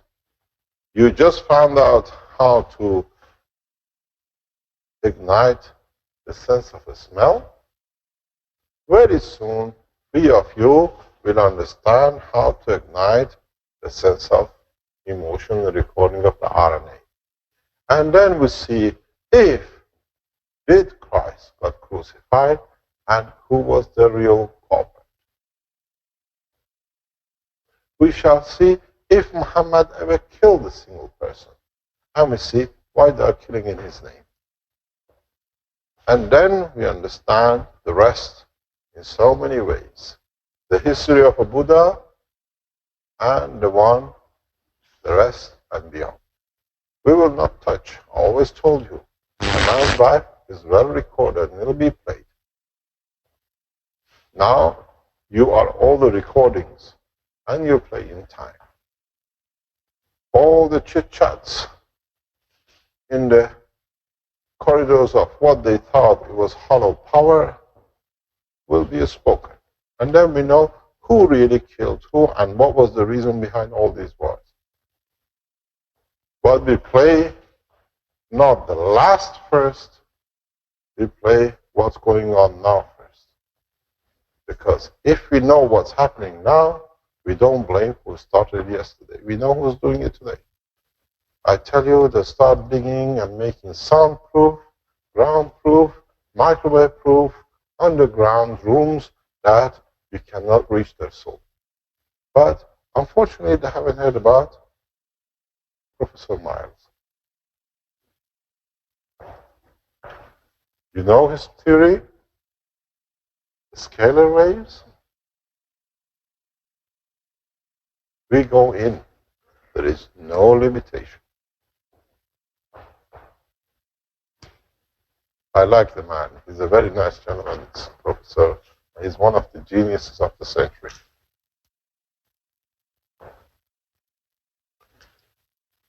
So, we work with his gravitational system. And then we listen through the same channels what they are planning for who they are planning.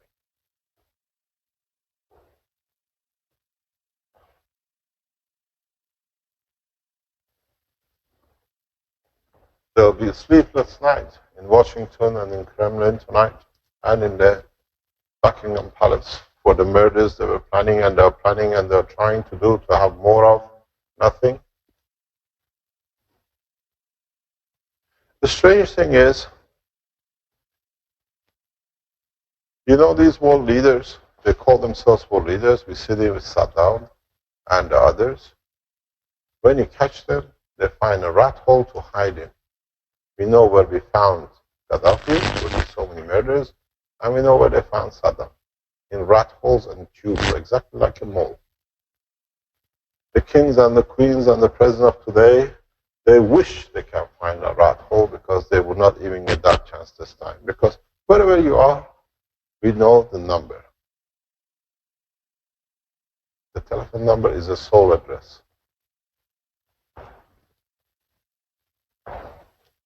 All I need to do doesn't need area code. Anywhere in the universe, you'll dial it. So I don't do it. Keshe Foundation knowledge seekers, when it comes to 21st, make the cup.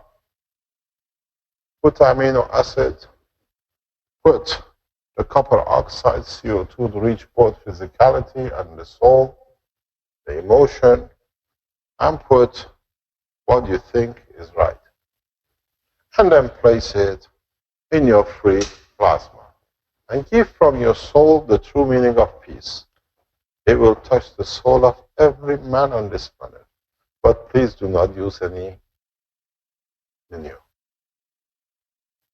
No manure, not yet. Maybe every 21st of June, for a given time, you're allowed. At least give them a taste. Put it in, take it out.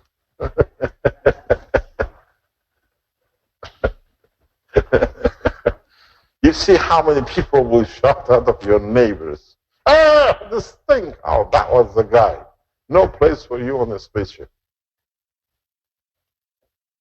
You think it's a joke. You start playing it. But be careful, you're not the one who's shouting. If you're strong enough in your belief in peace, make sure it's real. Because the smell is so horrendous, you won't even get a chance to remove it. You've got to live with it with your own crimes. So, let's play and let the game start from 21st of June.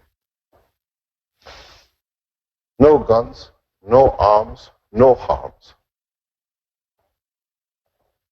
You decide.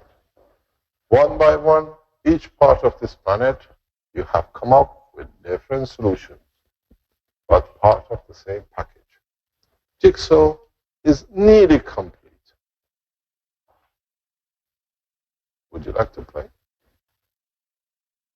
Be careful with the Armenians. Huh? I don't think there are many true Americans who would like to play this game. And I don't think there are many Romans who would like to play this game. And definitely I know there are not many Iranians who would like to play this game. The hand is full of blood.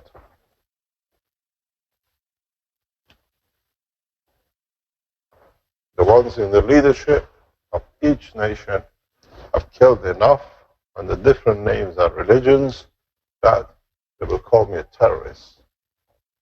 And what they call it?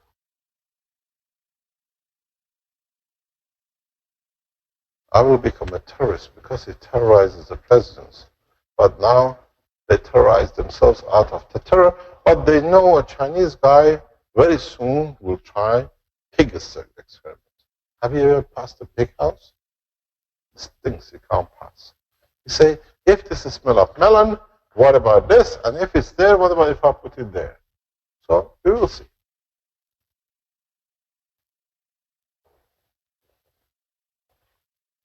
The strangest point is you're all in it. So you find a solution for totality.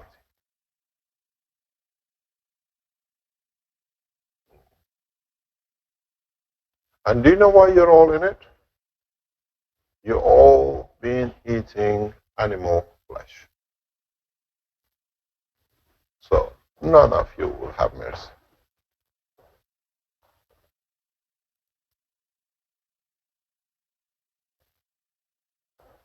Like a kebab? God help.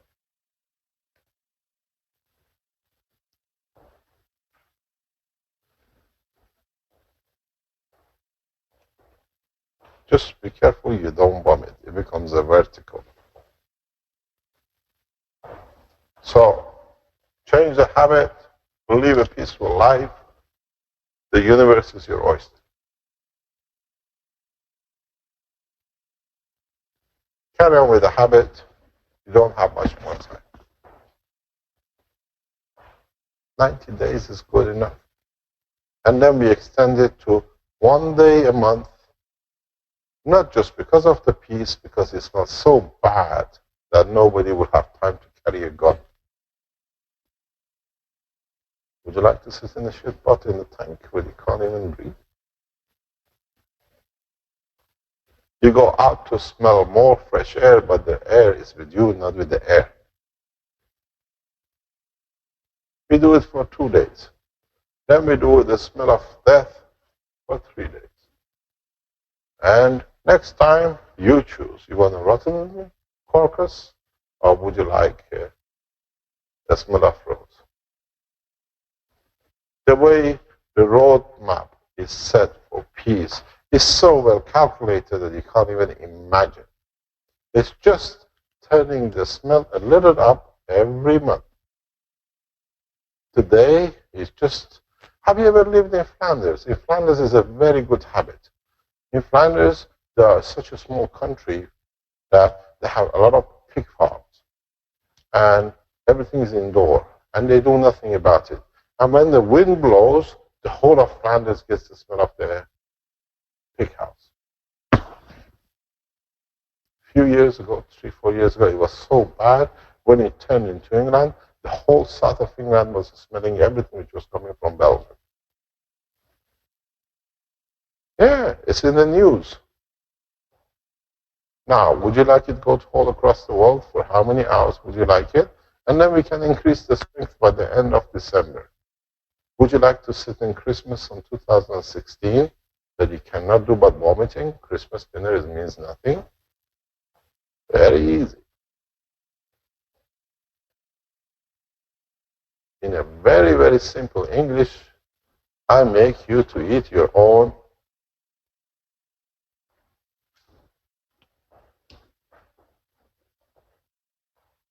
start talking peace, start living peace. You have enough time to organize yourself that no family suffers because of the change from arms to tool of peace. We support. And I have been talking for days to bring employment through the new technology into America, not only China. Here in Italy yesterday, even I was sick 2 days ago from hospital, I sat with the Italian negotiating how we're going to bring manufacturing of the new technology into Italy, that it creates jobs. There's a lot of investment coming into foundation in numbers you can't imagine, but the foundation is the humanity, not the Keshe Foundation. I spent a lot of time negotiating, finding ways, but now I had enough. It's easier way to do it this way.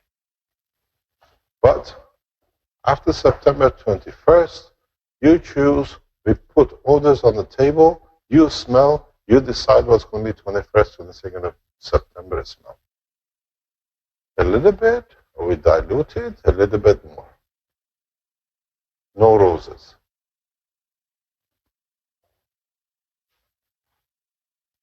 I won't do it. I tell you how to do it. And the ones who are the true peace lovers will do it simultaneously all over the world because they want to enforce peace. We don't march through streets, we march through the nose of people and through their soul. If you are a true man of peace and you mean peace, 21st of June, 21st of September, we shall meet.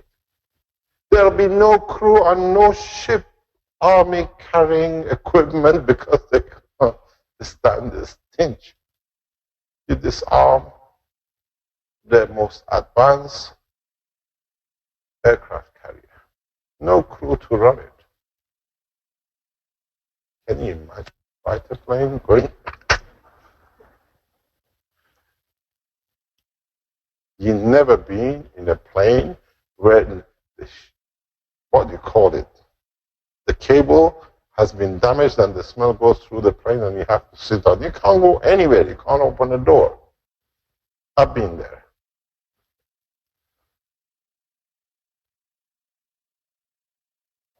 The crew, the man, the waiter, the air hostess, the guest, everybody smells the same smell.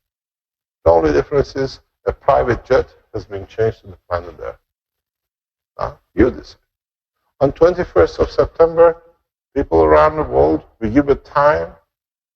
If we don't achieve, we all produce the same order. And see which one of us can stand the Chinese and which one of us can stand the Africans. I tell you, you don't want the Africans.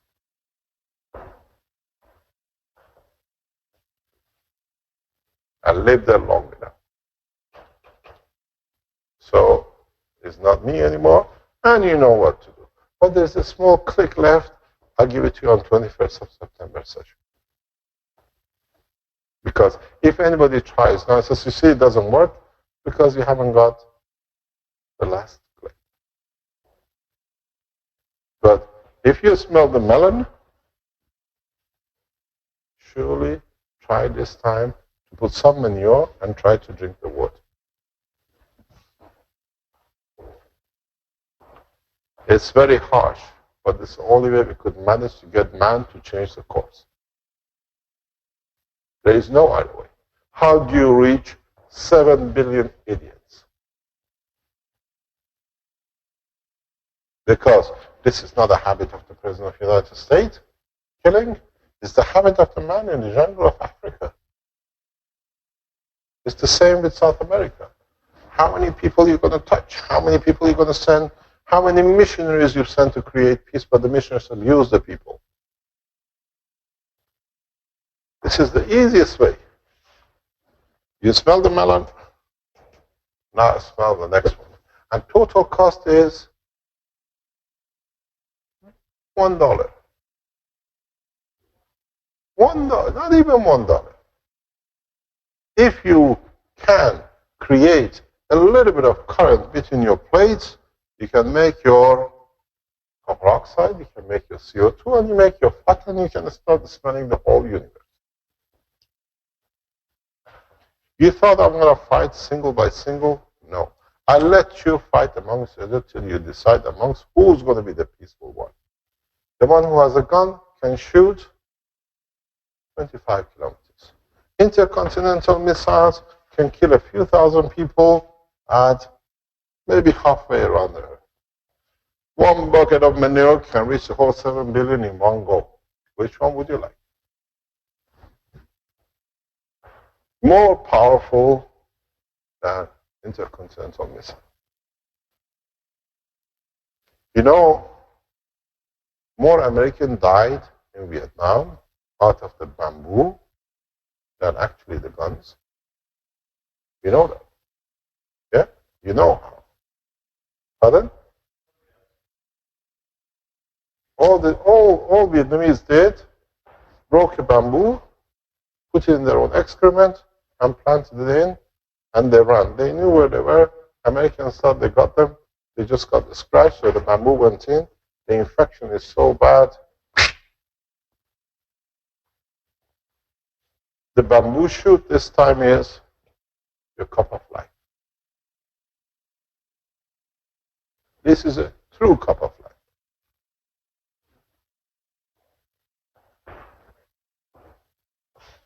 Today's talk will be remembered for the rest of human race. The point man is given to choose between war and peace. Then you decide. And the thing is, I didn't do it. The man from Georgia has come to make it. A man from Australia has come to show it. Americans have come to put soul into it. We got the man from Croatia who wants to do it. The Italians who are pushing it. The Chinese who are making the scent. And you don't want to know the rest. Keshe Foundation support runs into millions around the world. And they're all, if they are true callers of the peace, just need 3. Actually, more than 1 is enough. Depends on the humidity and the strength you put in it. The closer you live near the coastline, very humid, you smell more of. Don't forget, it works by humidity. And if you make it 100% dry, you die. So you need to breathe the air, you need the moisture, you will smell the roses. I speak harsh, very direct, but this is how the world leaders understand. Your leadership is finished. It's time to start the process of peace. You are there because we allowed you, not because you are there because of your position.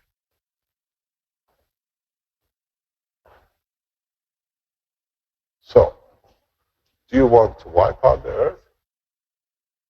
Or do you want me just to wipe nothing?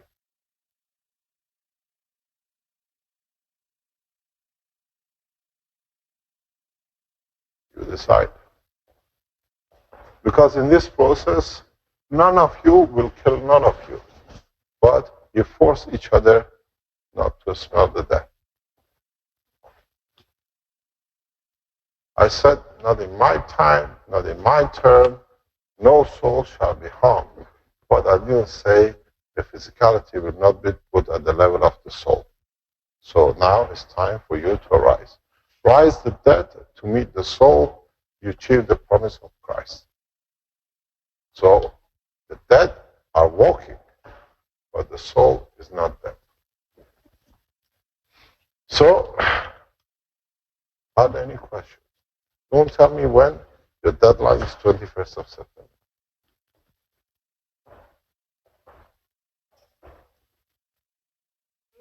Question. Your microphone. You're going to kill yourself.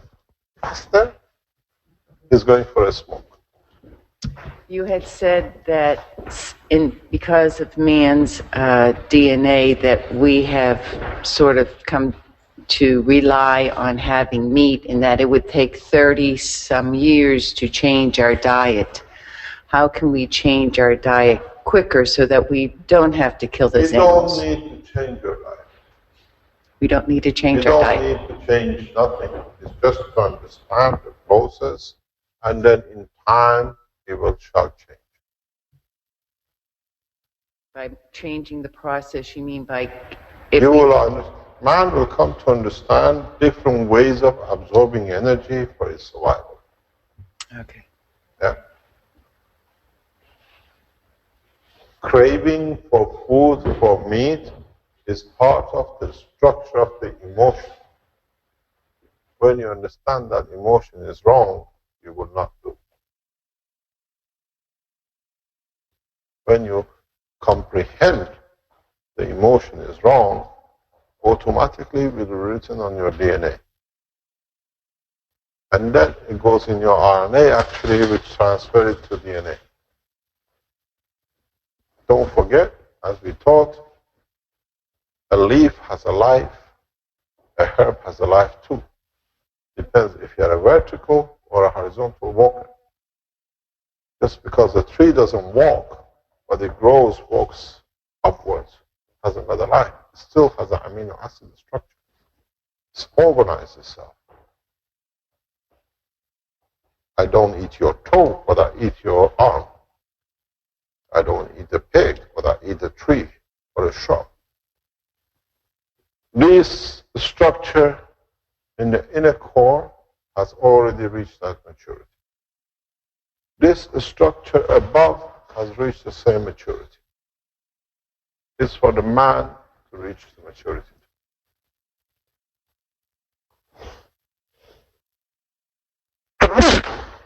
Sorry about that.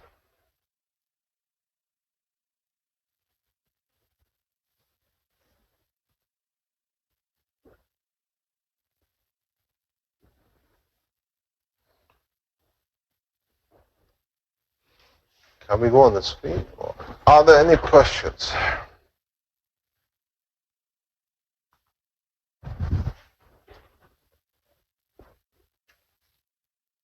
No questions.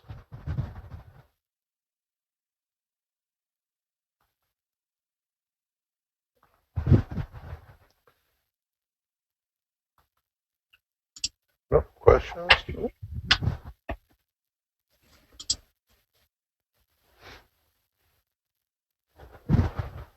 There, there is a question by Sandor there. If people would be sick of blood when somebody has an accidental injury with bleeding, then who will help him by giving first aid? The smell of blood from hate and war has a different smell than the blood from accident and pain. You will understand this very soon.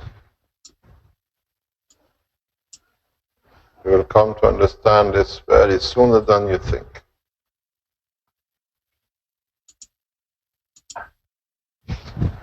Oh, Pratt is still there. He's not a Turkish delight anymore.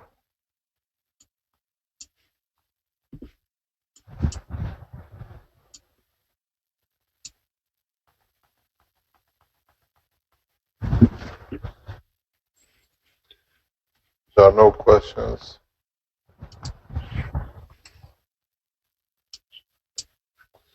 Just checking on the live stream here. Population control by fear.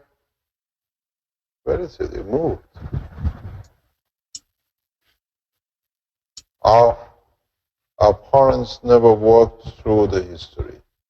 Population control by fear, or our parents never worked throughout the history. This time there is no fear and there is no control. Man will control his own behavior. And that's all we need to do. Hello. Oh, Hello. you know who that is? Hello. Good morning. Good morning. Good morning. That is Caroline de Rosa. Yeah. Ha ha ha. I have one question, Mera. Yeah. Do the people, because you're talking about that day, that event, do we carry any effect from whatever our ancestors have done, or is it only today who we are that counts? At the moment, who we are account. Okay, because you said you're responsible for all your ancestors and you're the face of whoever passed before you. So I wanted to know if it's only standing for who I am today or I'm carrying the burden from my past of ancestors. Today, you. Then later on, we handle the ancestors. They will talk their own term. Thank you. Thank you very much. This is what to have a wife, huh? She knows what to ask. Any other question?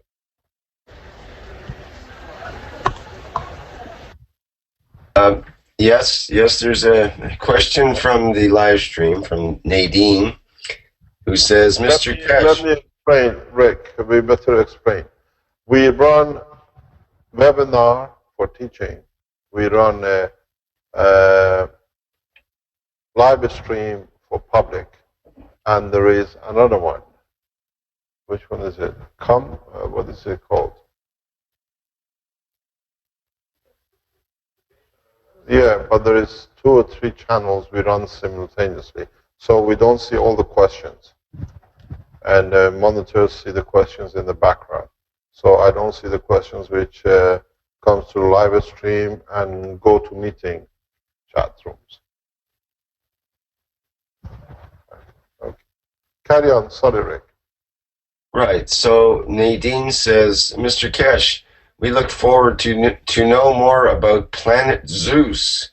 What animals do you have in your zoos? We don't have animals. Animals is the habit of the man. We call them other creatures. the whole universe is not full of animals, it's creatures. If you change the word, then you understand. If you are, you don't need to be clairvoyant to understand the talk and the pain of a dog or a sheep, because you see it, you feel it, you know of its existence. So we don't call them animals. Animals is the habit of man, because then he has to be the superior. We're all creatures, and we try to understand to support each other in different ways. And in that sense, there's probably no zoos in Zeus. There is no what?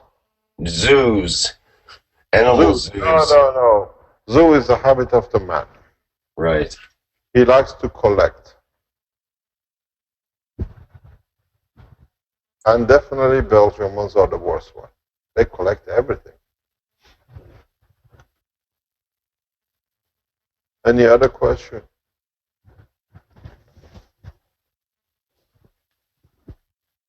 There is a question, how to clean our blood before using it in the reactor.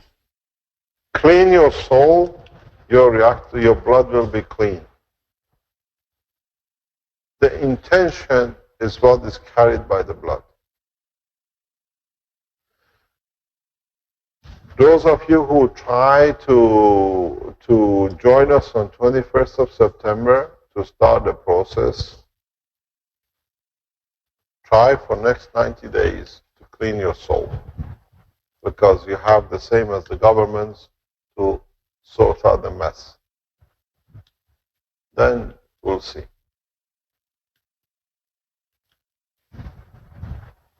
Any other question?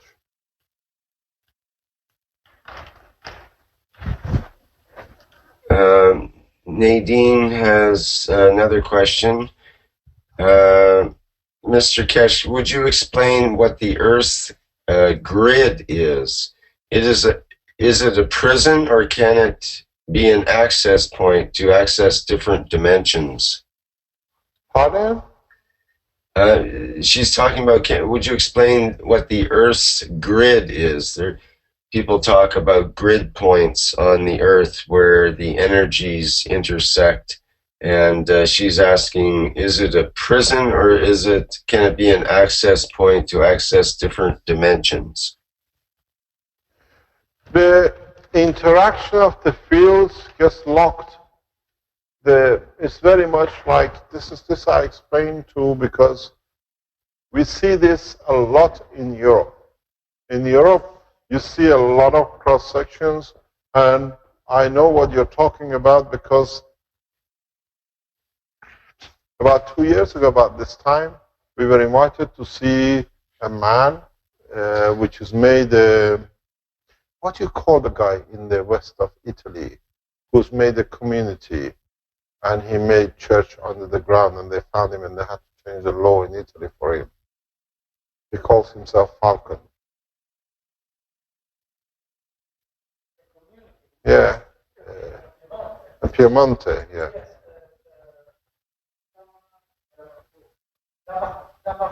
Yeah, they believe, this guy believes that where he's built his temple or his community is the cross-section of the fields of the planet. And this is some of the strongest points. He calls himself a falcon.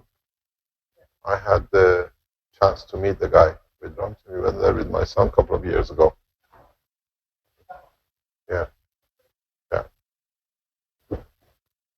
And he believes that he's built his community on one of the strongest grids on the planet. And he will be supported and everything. The community lives a very strange life. Extremely strange. After the age of 7, I think, or so, your children are not yours, belong to the community. You move them all out into one building. The only thing you hear is the shouting of children, and that's it. And then if you want a child, you go there and get one and bring him home. And I explained this to them when I was there, in respect, and to the other things when they talk about these lines. The same as you have the physical, the structure movement of the plates, which they rub against each other, you have different condition in the interior which creates a magnetic field flow as well. If you go back to the teaching of the health section, where we showed how the magnetic field, gravitational field of the amino acid, or what do you call it, nano layers, led to creation of the hexagonal shapes on the skin of the man. When there is no physicality, the layers within the structure of the Earth, they are not all in matter state, they are in different strength. So they create their own magnetic field lines, the same as is on the magnetic field line on your skin. If you look, your skin is not straight, it's like hexagonals. If you go back into the teachings, we have talked about it. So in some parts, the fields, when they interact, you get these field lines, because it's a dimension of interaction. Because the internal structure is not totally spherical. It has indentation due to a lot of factors, the landmass, the pressure on the plasma of the, magma, the other conditions. There is a very fundamental question. I've raised it, but in the book, I'll try to answer it in the book, which is called The Structure of the Planetary System, is that there is a hypocrisy that Earth has a solid core and the inner core, which now we call the Caroline core, and there is no guarantee that there is a solid core. This core is made of composition of GANs or other materials which are different than the magma. You see the same structure in the brain of the man. We see like a block, brick, a solid state in the brain of the man where there is actually no solid structure. So there is 100%. There is no solid core. It's just different density of what you call gases or materials in a plasmatic condition, which creates a different density, and this is done primarily by the gravitational magnetic field of the totality from the center upwards. You see it in your matter reactors. When you put a GANs in, when you put different GANs materials in, you see the hollow center, and then you see the liquid, and then the state of matter decides where to appear. This is that line between the water and the state of matter that slides over. Because from magma on is a state of matter. If you cut the Earth, there is no difference between the structure of the Earth and in the brain.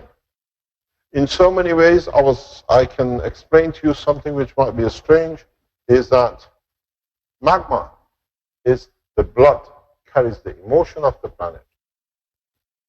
The liquid is the lymph of the body.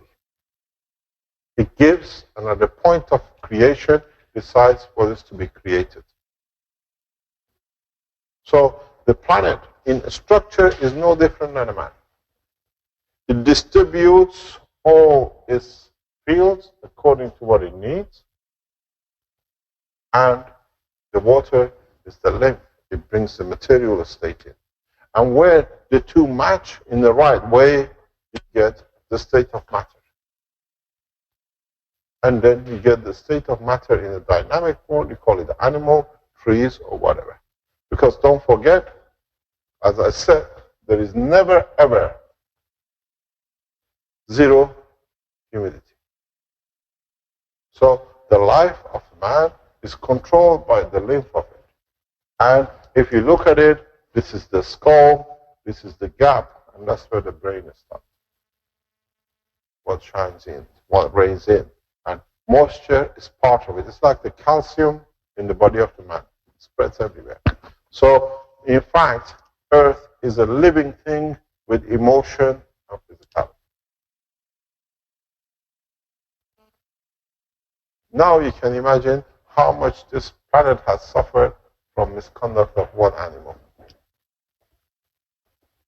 And then you wonder, why earthquake? Why does he try to get rid of them? Why does he blow out them? Enough is enough. You have caused enough suffering even on your own mother.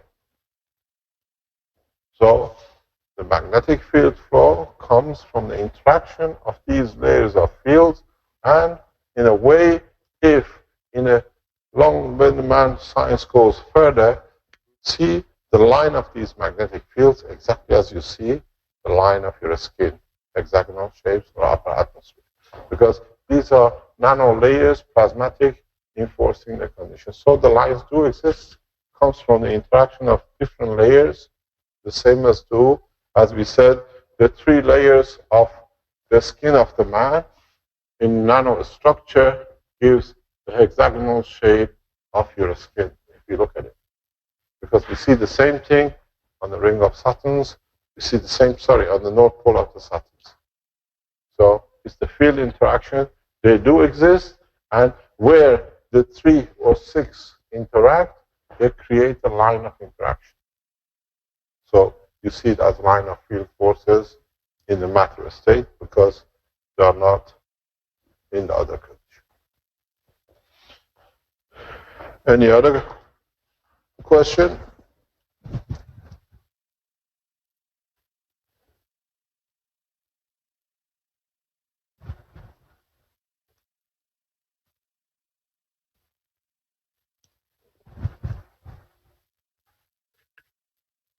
There's apparently a question in the live stream from Robert, but I can't find where the question is, so I'm not sure. He says, Bernard, I'm asking a question and quit goofing, and I don't see where the question is that he's referring to, so I'm not sure what that is all about.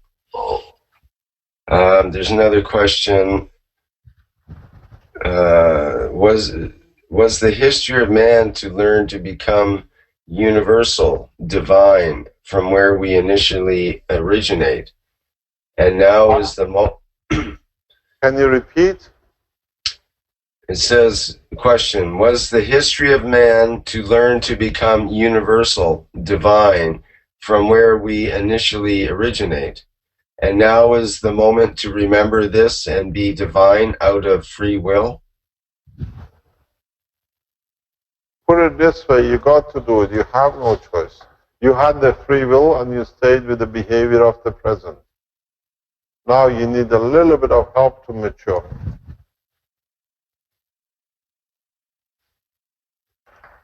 The strange thing is, if you've been to some tribes in Africa, they know there are others who are more advanced. They are being with them. They know you go there. They're wearing something. They know it's come from somewhere. But number of times, when you ask them the question, you're standing up and you look in the sky and they see aircraft passing. They don't call it an alien. They know some of their brothers achieved the point that they can go, but to them is not imagine how they got there. So we are already aliens to ourselves because we didn't manage to reach them. I've had this experience 20 years ago in Africa, and it's a very peculiar feeling. When you stand next to a man, usually the young people, they know, they've heard, they've been to a village or somewhere, they've seen, some of them haven't even seen a car, but they know it's something which moves because the white man comes in it. And on the other hand, they watch the sky, they see the achievement of other men, and on the other hand, they're detached from it. They say, how does it work? What is it? Don't you fall out of it? Can you walk in it? I've had this explanation in Africa with the children a few times. So, we are that man in the jungle of Africa in respect to the universe. So, evolve. So Robert asks, when will the man from space start to teach? What? When will the man from space start to teach? Oh my God, you haven't even learned alphabet. You are like my little boy. He went to school, he learned ABC, and he could count 1, 2, and 3. After 2, 3 weeks in the school, he came home and he said to me and Caroline, I don't need to go to school anymore. I learned everything.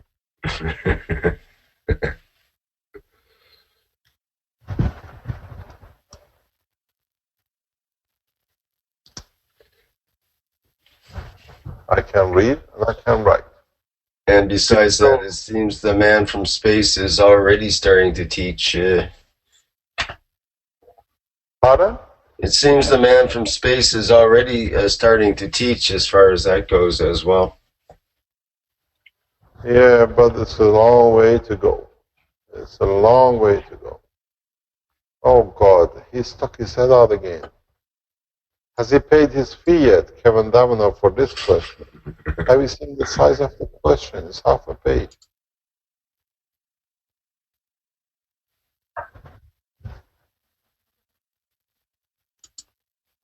Stanley says, interesting news coming out by studying NASA gravity recovery and climate experiment. The third of the world's biggest groundwater basins are in, I presume, disaster areas. In distress. Distress. Ah, okay, I got it now. A third of the world's biggest groundwater grounds are in distress. Mr. Keshe, in the last month, I have been given freely, unconditionally.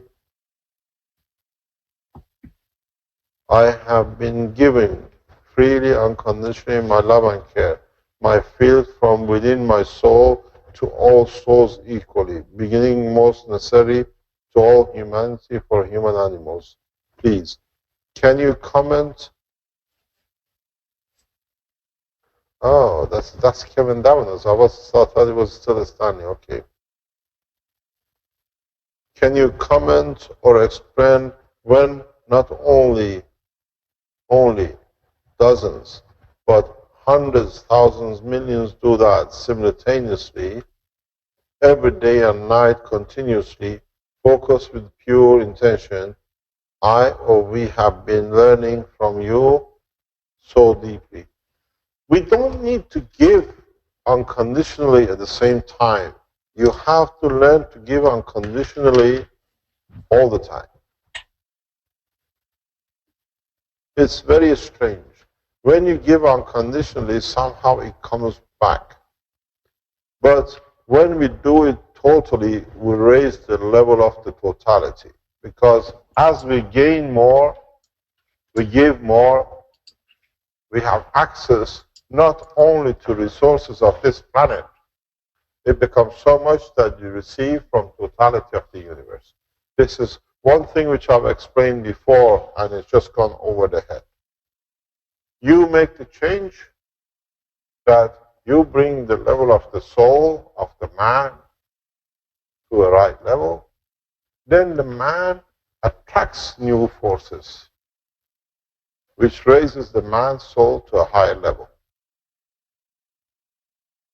This is what you cannot, and somehow you do not understand. Don't be afraid of what you're going to lose by not eating a meat. Imagine how much energy you get that you have more to give with it.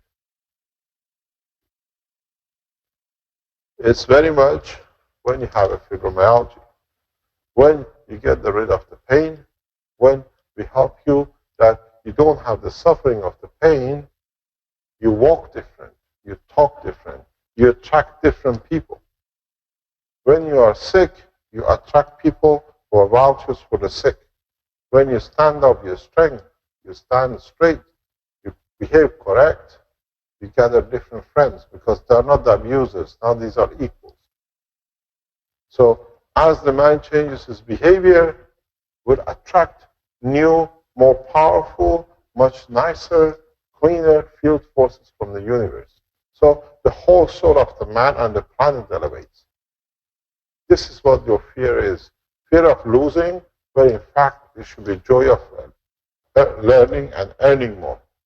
And when you learn this, you'll find out all of you will sit and just give.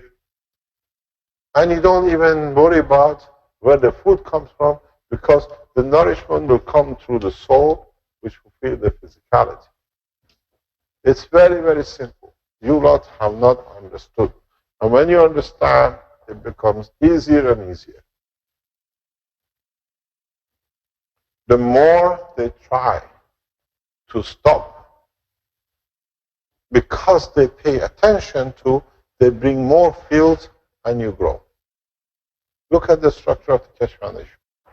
The more we got pressures by the government or the kings, the more field they brought, the more energy they brought, the more we grew. It's so simple, because they just bring it to you, because they want to take it, they put energy. I've told you so many times, giving love is very easy. The one who refuses love loses more, because he has to make a decision, is spend energy on it. And when you return it, it's short of that much energy plus what I got back, because now you spend time on it. A man never refuses a love, because I receive it, I have more to give more. And this is the fear of man. We test ourselves how much love we can give, and we choose who we want to give it and the condition we want to give love to. Because the time you spend on deciding how much and what, not only your package stays the same, you've lost so much of your energy. A fool loses money. Do you go to work to lose? What do the Chinese do? They work all day and gamble whole night, whatever they work all day for, and they go, they work the next day, and they stay in the same position. Yeah, that comes out of a stress of losing. So, when you decide, when you dictate who can come to the Keshe Foundation, who you can love, who you can allow to do this, it means you have already lost so much energy to make this decision. So you're already a loser. You're already lost before even you become. And you never reach and you never understand the ethos of God. You fall in love with the humanity. You fall in love with the universe. And when you are in love, it means you give freely. You choose a few because you are connected physically to, that's a different matter. So the more you give, the more has to come, because there has to be a balance. This is the way a plasma works, and the man, his feeling, his emotion is all part of the same. You can never destroy yourself, but you always stay in the point of balance. So the more you give, the more you have to receive to stay in balance. What's your problem? And don't forget, the biggest rule of the universe, and if you understand it, you will survive it, and you will understand it fully, is gravity is always bigger than magnetical. That's why you have mass. Why are you afraid of? Gathering more mass to give more, to be more love, to give more love? This is what nobody understands. And mass is when the gravity is bigger than magnetical. Magnetical is what you give out. Gravity is what you hold on to. So, it's always free. The more you give, the more it comes back. You give, the more you can give. Why do you love one person, not the whole of humanity, in true sense, and not one love, not only humanity, the animals, what you would call the other creatures, and the universe. Then you become the man of peace. Because the more I love, the more I give loving, the more I receive. And then what happened? Women put a condition. Why do you love that one? Not me. Oh God, I already love half of a dozen. You want more? Now you can imagine the dilemma of the Arab man with 4 wives and 40 part-time wives. That's your right. Now you see why they're so affectionate, because they learn more and more to give. And then more children. Would you like to become a Muslim? With your wife you have? I never. She's lovable enough. So, what do? How do you limit the amount you give? I always said and always say, anybody who comes here, I always tell you, welcome home. And people get shocked by it. Because this is a home, this is a house of God. It's only giving is the only object. So it's you how much you take with you. This is you who decides, I'm going to make it a home, or I'm going to kill the teacher because I have a better master. We greeted you all the same. The first time you came to the Sansano, you all even received a present. Do you still have it? Which animal are you? Which one are you?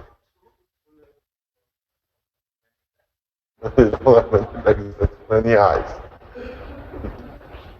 When the first group of knowledge seekers came to the Sansano, because they came to the Space Institute, and in space you have no limitation on animal combination and what it can be. I bought of the cartoon film at that time different characters, and each one could choose which one he likes to be. Pardon? Yeah.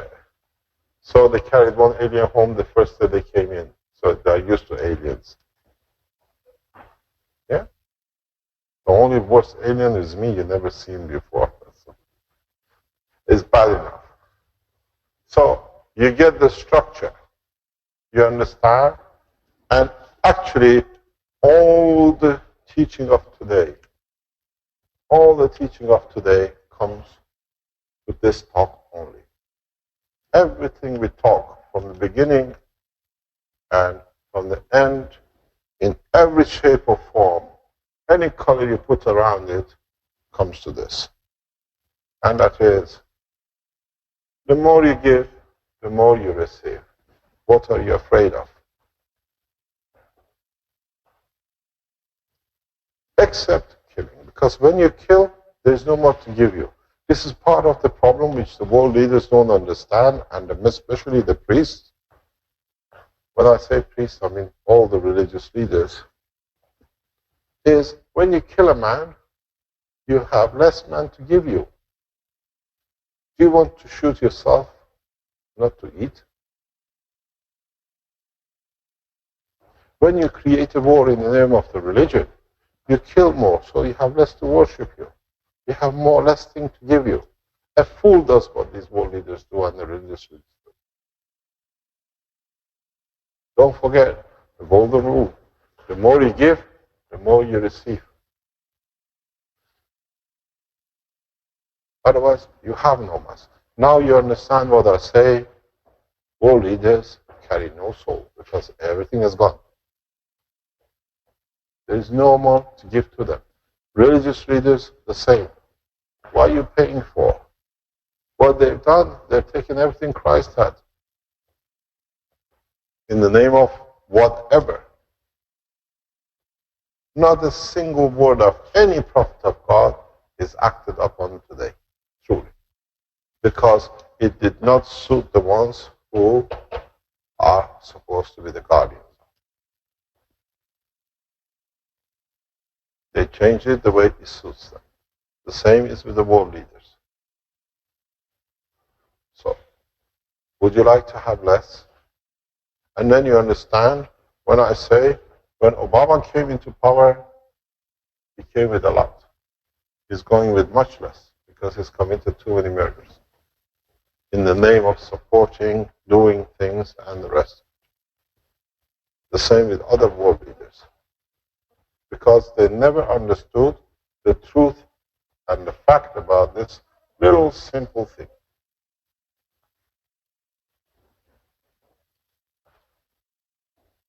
When one American gets killed, in the line of duty they call it, to kill another man, he voted for him. Next time, there's less All American to be given to him. So he's a fool to lose. Don't talk about the Pope, he's worse. And the religious leaders in Iran and the rest of the world and the Jewish and other ones, they're all in the same boat. You don't send children on the line with a plastic key to give their lives for mine. You find a solution. How many children have gone, which should have been the fathers, and how many suffering from the mothers and the parents who don't have those children, less souls to contribute more to the soul of Muhammad. What religion is this? Murdering religion? Doesn't matter. The same with the Jews. What they've done in Palestine, and they're still doing it. Don't go to the Sikhs and the Buddhists. They're worse than the other lot.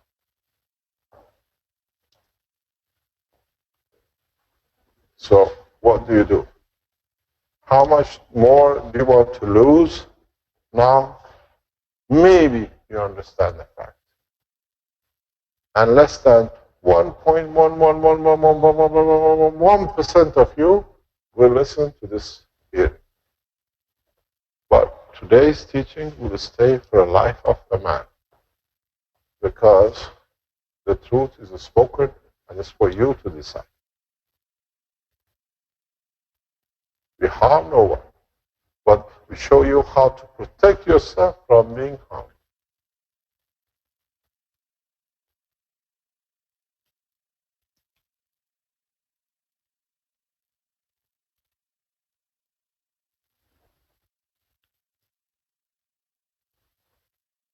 Love as many people as you like, and give to as many people love as you can. Because once you stop loving, you're actually dead anyway.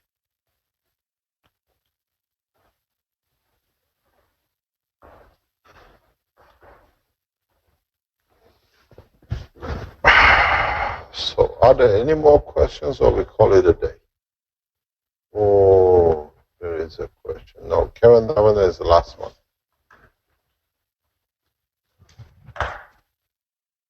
Any questions, Rick? Do you know what the time is?